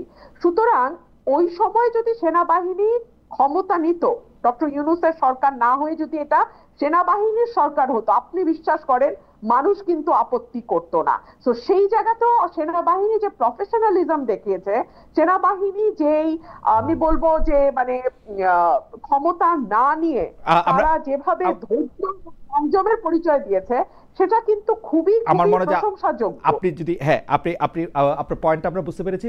জনাব নুরুল হক নূর, আপনিও একই রকম মনে করেন কিনা, নাকি আপনি মনে করেন বাংলাদেশ সেনাবাহিনী কাজ করে যাচ্ছে আওয়ামী লীগকে কোনো না কোনোভাবে ফিরিয়ে আনার জন্য? যদিও আমি মনে করি যে আওয়ামী লীগকে ফিরিয়ে আনলে সবার প্রথম যার মানে সাজা হতে পারে সেটি হচ্ছে যে সেনাপ্রধান জনাব ওয়াকারুজ্জামানের। জনাব নূর, আপনি কি মনে করেন? মানে আমার মনে করাটাও আমি বললাম। আমি রুমিন ফারহান আপার সাথে একটা জায়গায় একটু দ্বিমত করছি, যে বলছেন ঠিক আছে রাজপথে আবেগে থেকে বিচ্ছিন্ন বা বিভিন্ন কথাবার্তা বলতে পারে, যে দুই একজন বলছিলেন এই মুহূর্তে দরকার সেনাবাহিনীর সরকার। যেমন বঙ্গভবনে 5ই অগস্ট বঙ্গভবনে না, সেনা সদরে রাজনৈতিক দলগুলোর সাথে যখন মিটিং হলো, সেখান থেকে বঙ্গভবনে রাজনৈতিক নেতৃবৃন্দ আসলো সরকার গঠন প্রক্রিয়া নিয়ে আলোচনা করতে। সেখানে আন্দোলনকারী ছাত্র নেতৃবৃন্দের আলাপ আলোচনা কিন্তু পরিষ্কার মেসেজ দেওয়া হয়েছিল যে আমরা ক্যান্টনমেন্টের ঘোষিত বা ক্যান্টনমেন্টের ম্যানেজমেন্টের কোন সরকার আমরা সমর্থন করব না, আমরা ছাত্ররাই সরকার গঠনের রূপরেখা দেব, আমরা উপদেষ্টা পরিষদের তালিকা করতে সবার সাথে আলাপ আলোচনা করে। সুতরাং সেনাবাহিনীর সরকার গঠনের সেই পরিবেশটা বা সেই সক্ষমতাটা ছিল না, কারণ সেনাবাহিনী বলেন তার মধ্যে দুই ভাগে বিভক্ত হয়ে গেছিল। যারা গত 16 বছরে এই ফ্যাসিবাদের সুবিধাভোগী ছিল এবং অপকর্মের সাথে জড়িত ছিল, তারা এই আওয়ামী লীগকে প্রোটেক্ট করতে, হাসিনাকে রক্ষা করতে চেয়েছিল। আর যারা দেশপ্রেমিক বা সাধারণ এই অফিসার, তারা কিন্তু অভ্যুত্থানের আমার কাছে কিন্তু মনে হয় যে জনাব নুরুল হক নূর, আমি যদিও দূর থেকে ঘটনাটা দেখেছি, কিন্তু আমি খুবই নিবিড়ভাবে পর্যবেক্ষণ করেছি। যদি সত্যি সত্যি এইটা হইতো, সেনাবাহিনী দুই ভাগে বিভক্ত হইতো, তাইলে কিন্তু আমরা বাংলাদেশে একটা গৃহযুদ্ধ দেখতে পাইতাম। এটা কিন্তু হয় নাই। একটা 19শে জুলাই থেকে আমি দেখছি সারা বাংলাদেশে এক ধরনের কনসেনসাস হয়েছে, এটা সেনাবাহিনীর মধ্যেও হয়েছে, কিন্তু সাংঘাতিক রকমভাবে। সেনাবাহিনী ভিতরে বলছে যে আমরা কোনো লেথাল উইপন ব্যবহার করবো না, সেই কথাটা কিন্তু বাইরে আসছে বলেই যারা আন্দোলনে অংশগ্রহণ করছেন, মানে আপনি থেকে শুরু করে যারা একদম সাধারণ ছোট বাচ্চারা, তারাও কিন্তু পুলিশের ধাওয়া খায় সেনাবাহিনী গাড়িতে আশ্রয় নিছে। আপনি খেয়াল করলে দেখবেন এগুলা। কিন্তু না, এখানে ধরো ওই জিয়াউল আহসান কিংবা এই যে যাদের বিরুদ্ধে আন্তর্জাতিক অপরাধ ট্রাইব্যুনালে মামলা হয়েছে, এরা তো চেয়েছিল এই রেজিমকে প্রোটেক্ট করতে। এরা খুবই কর্নার হয়ে গেছিল, কিন্তু মানে জুলাই 15 পর এরা খুবই কর্নার হয়েছিল। দুই ভাগ না, মানে একটা বড় ভাগ আর একটা ছোট ভাগ। অবশ্যই মানে এখানে আপনার সাথে আমি একমত। এখানে আমি হয়তো ধরেন যে 90% অফিসার সহ সোলজাররা সবাই এই অভ্যুত্থানের পক্ষে প্রো পিপল একটা পজিশন নিয়েছে, বাট অ্যাটলিস্ট 10 to 15% হলেও যারা আপ্রাণ চেষ্টা করেছিল যে শেখ হাসিনাকে, সরকারকে টিকিয়ে রাখতে। তো আমি এই বিষয়টাকে সেভাবে দেখি। আর এই বিচারের ক্ষেত্রে আমি যেটা মনে করি যে ধরেন আমরা যেটা মনে করি যে অভ্যুত্থানের পরে, সেটা সামনে যারাই সরকার আসুক, আইন শৃঙ্খলা বাহিনীকে যেন আর নিজেদের দলীয় লাঠিয়াল বাহিনীর মতো ব্যবহার করতে না পারে, ক্ষমতায় থাকার জন্য ব্যবহার করতে না পারে, সেজন্য হলেও এই ঘটনাগুলোর বিচার হওয়া দরকার। আর অবশ্যই বর্তমান সেনাপ্রধান জেনারেল ওয়াকারুজ্জামান, তিনি শেখ হাসিনার আত্মীয় হলেও তার যে একটা ভূমিকা ছিল সেনা প্রধান হিসেবে, সেটাকে তো আমরা অ্যাপ্রিসিয়েট করেছি। গত 1 বছরে সেনা প্রধানের বিরুদ্ধে তো আমাদের অভিযোগ নাই, কিন্তু এই যে গুম খুনের মতো মানবতা বিরোধী অপরাধ, জঘন্য অপরাধে যারা জিয়াউল আহসান কিংবা ডিজিএফআই কিংবা বিভিন্ন গোয়েন্দা সংস্থা বা দায়িত্বশীল ব্যক্তি যারা আজকে অভিযুক্ত হয়েছেন, তাদের বিরুদ্ধে তো আমাদের অভিযোগ আছে। যারা আপনার এই ধরনের অপকর্মে জড়িত থাকেন নাই, তাদের বিরুদ্ধে তো মামলাও হয় নাই, সেই ধরনের অফিসারদেরকে প্রথমেই যখন তারা কিন্তু শীর্ষ পর্যায়ের কর্মকর্তা, আপনি দেখেন 5 আগস্টের পরে বেশ কয়েকজন জেনারেল, মানে মেজর জেনারেল, ব্রিগেডিয়ার জেনারেল, তারা কিন্তু কারাগারে গেছেন, চাকরি চলে গেছে। হাওয়েভার এটা নিয়ে নিশ্চয়ই সেনাবাহিনী আসলে ঠিক ব্যাখ্যা দিতে পারবে। সেনাবাহিনী কারোর সাথে যদি আমার কথা বলার সুযোগ হয় নেতৃস্থানীয়, তাহলে নিশ্চয়ই আমি যেটা বুঝি খালেদ ভাই, আমি যেটা বুঝি শুরুর দিকে সরকারের যে আপনার পরিস্থিতি স্বাভাবিকভাবেই অভ্যুত্থানের পরে রাষ্ট্রযন্ত্রের নিয়ন্ত্রণ সরকারের কাছে আসতে একটু সময় লাগে। শুরুর দিকে চাইলেও সরকার অনেক ধরনের হার্ড ডিসিশন, শক্ত ডিসিশন নিতে পারতো না, বা সেই সময় পরিস্থিতিটা ছিল না। এখন সরকার মনে করেছে যে তারা 1 বছর পার করেছে, বিচারটা তো একটা ন্যূনতম অগ্রগতি তাদের দেখাতে হবে। সুতরাং এই বড় এবং এই বিচার আপনি দেখেছেন ওই যে অভিযোগগুলো দায়েরের সময় সেখানে কিন্তু জাতিসংঘের আপনার মানবাধিকার দায়িত্ব যারা প্রতিনিধি তারা কিন্তু আদালতে ছিলেন, এবং এই পুরো বিচারিক প্রক্রিয়া কিন্তু একেবারেই আন্তর্জাতিক বিভিন্ন সংস্থাও পর্যবেক্ষণ করতেছে। সেই ক্ষেত্রে আমার মনে হয় না যে এখানে কোনো পিক অ্যান্ড চুজ কাউকে ওইভাবে মুখোমুখি করা হচ্ছে, বিচারের মুখোমুখি যারা একেবারে অভিযুক্ত তাদের বিরুদ্ধে বিচার হচ্ছে, এবং আন্তর্জাতিক মানদণ্ডে আন্তর্জাতিক সংস্থার এবং প্রতিনিধিদের উপস্থিতিতে। আমার মনে হয় যে এই সরকার সবসময় দুর্বল ছিল। আমার মনে আছে যে আপনি আপনার স্থানীয় নির্বাচনী এলাকায় যেতে সময় বিএনপির কর্মীদের কর্তৃক বাধার সম্মুখীন হয়েছিলেন বলে আপনি সাহায্য চেয়েছিলেন। সেই সময় সরকার সাহায্য করতে পারে নাই, আপনাকে বলছে যে না এটা করা যাবে না, আপনি ঘুরপথে যান, আপনি রাগ করে চলে আসছিলেন। সেই অবস্থা এখনো আছে। সরকার কিন্তু তার এই এক জায়গায় কনসিস্টেন্সি রাখতে পারছে, সে বরাবরই দুর্বল ছিল আসলে। এখন ঠিক এখানে আপনার সাথে একমত যে এখনো তার মধ্যে সেই তার এটা অসাধারণ ক্ষেত্রে বিভিন্ন পদক্ষেপ এটা আমরা দেখি নাই, যেই কারণে আসলে এই আমাদের আক্ষেপটা অসাধারণ কনসিস্টেন্টলি তারা দুর্বল ছিল। তো কখনো কখনো আওয়ামী লীগের পকেটে না, আওয়ামী লীগের পরে কখনো কখনো বিএনপির পকেটে, কখনো জামায়াতের পকেটে, এখন বোধহয় কিছুটা কখনো এনসিপির জোব্বায়, এখন বোধহয় বিএনপির পক্ষেই আছে। সেই তো আমরা বিএনপির নেত্রীকে দিয়ে আজকে অনুষ্ঠান শেষ করি। ব্যারিস্টার রুবিন ফারহানা, আমরা 30 সেকেন্ড শুনতে পারবো?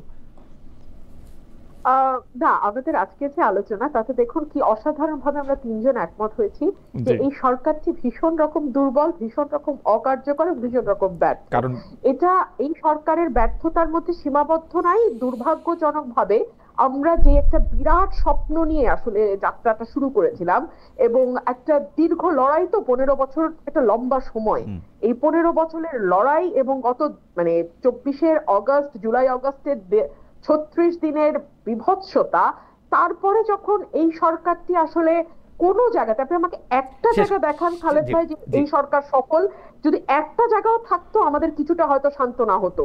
কিন্তু আমরা আনফরচুনেটলি আমরা তিনজনই একমত হলাম না দুর্বল, তবে পুরোপুরি কিছু জায়গায় ওই কি সফল হয় নাই কিনা সেটা আমরা নিশ্চয়ই আসলে খুঁজে দেখবো। যে যেই পরিস্থিতিতে একটা জায়গা বলি আমি, যেই পরিস্থিতিতে সরকার ক্ষমতা নিয়েছিল আসলে ডক্টর মোহাম্মদ ইউনূস 8 তারিখ থেকে যদি আমি তার রিপোর্ট কার্ড লিখি, যে বাংলাদেশ কিন্তু এমন একটা দেশ, কারণ আমরা বিভিন্ন সরকারকে সরকার পরিবর্তনের পরে ক্ষমতায় নিলে যে ভয়ঙ্কর নৈরাজ্য, হত্যা, খুন জায়গা দেখি, তার তুলনায় অনেক কম হয়েছে। তারা সেটি ভালো সামাল দিয়েছে।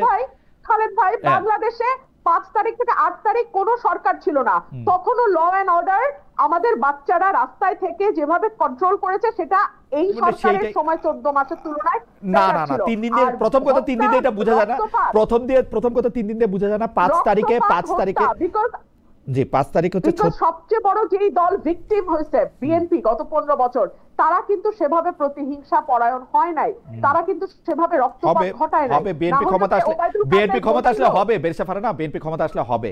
আমরা এই ভয় পাইতেছি যে কারণ আমাদের তো 2001 মনে আছে, 91 খুব ভুলে গেলেও কিন্তু এক তো মনে আছে। আমি যদি তর্কের খাতিরে আপনার কথা মেনেও নেই, আমি এটুকু বলবো যে আমরা ইতিহাস থেকে শিখেছি। আমি তর্কের খাতিরে যদি ইতিহাস থেকে কেউ শিখে কিনা সেটা নূর সবচেয়ে ভালো বলতে পারবে। আমার কাছে মনে হয় সেই 2016 সাল থেকে আমাকে বলতে লিখতে যে নূরকে কারা পিটায়, কারা মারে এই সমস্যার এখন আমি সমাধান করতে পারলাম না। সর্বশেষ বিএনপির কাছ থেকে একটা বড় আমি জানি না নূরের কপালে আর কি আছে, আমি পরে দেখি নূর কি একটা দুইটা কথা বলবেন যে আর কতবার আমার লিখতে হবে যে কারা আপনাকে। আমি এটুকু বলতে চাই যে দেখেন, আমরা এটা সবাই জানেন যে স্রোতের বিপরীতে আওয়ামী লীগের সময় আমরা যে সংগ্রামটা করেছিলাম, ব্যক্তি হিসেবে, দল হিসেবে আমরা চাইলে অনেক সুযোগ সুবিধা নিতে পারতাম। আমরা স্রোতের বিপরীতে হেঁটেছি। এই সরকারের সময় আমরা কোনো সুযোগ সুবিধা নেই। কারণ হচ্ছে কাউকে না কাউকে তো কথা বলতে হবে। সো আগামীতেও যারা সরকার গঠন করুক সেখানে আমাদের ভয়েসটা থাকবে। কিন্তু আমাদের দর্শকরা কিন্তু মনে করেন, আমাদের দর্শকরা কিন্তু মনে করেন যে আপনারা সুবিধা নিছেন কিনা সেটা আমরা ঠিক জানি না। গোপনে আপনি, কারণ আপনি যেহেতু এক এক সময় এক একটা জায়গায় আপনার একটা শক্ত অবস্থান দেখা যায়, তো কেউ আবার এটা মনে করেন যে আপনি আবার না, এটাও তো অনেকের কাছে মনে হতে পারে, বাট আমাদের পজিশনটা অলওয়েজ প্রো পিপল ছিল, ন্যায়ের পক্ষে ছিল, এবং এই জন্য আমরা বলছি আমাদের life dedicated to country. So আচ্ছা, সামনেও যে কোনো পরিস্থিতি আমরা প্রতিবাদ করতে গিয়ে হামলার শিকার হতে পারি, মামলার শিকার হতে পারি, বাট আমাদের এই সংগ্রামটা ঠিক আছে। আমরা আমার যে ধরনের একটা কাঙ্ক্ষিত রাষ্ট্র চাই সেই রাষ্ট্র না পাওয়া পর্যন্ত, যেখানে প্রত্যেকটা ওকে, নাগরিকের মত প্রকাশের, তাদের চলাফেরার বাক ব্যক্তির স্বাধীনতা থাকবে, রাষ্ট্র নাগরিকদের কাছে জয়নুল হক দায়বদ্ধ নূর, আপনাকে থাকবে, অনেক ধন্যবাদ। রাজনীতিবিদরা জবাবদিহি করবে, সে ধরনের রাষ্ট্র না পাওয়া পর্যন্ত আমাদের এই সংগ্রামটা চলবে। তার জন্য আমাদের আরো মার খেতে হলে আমরা খাবো।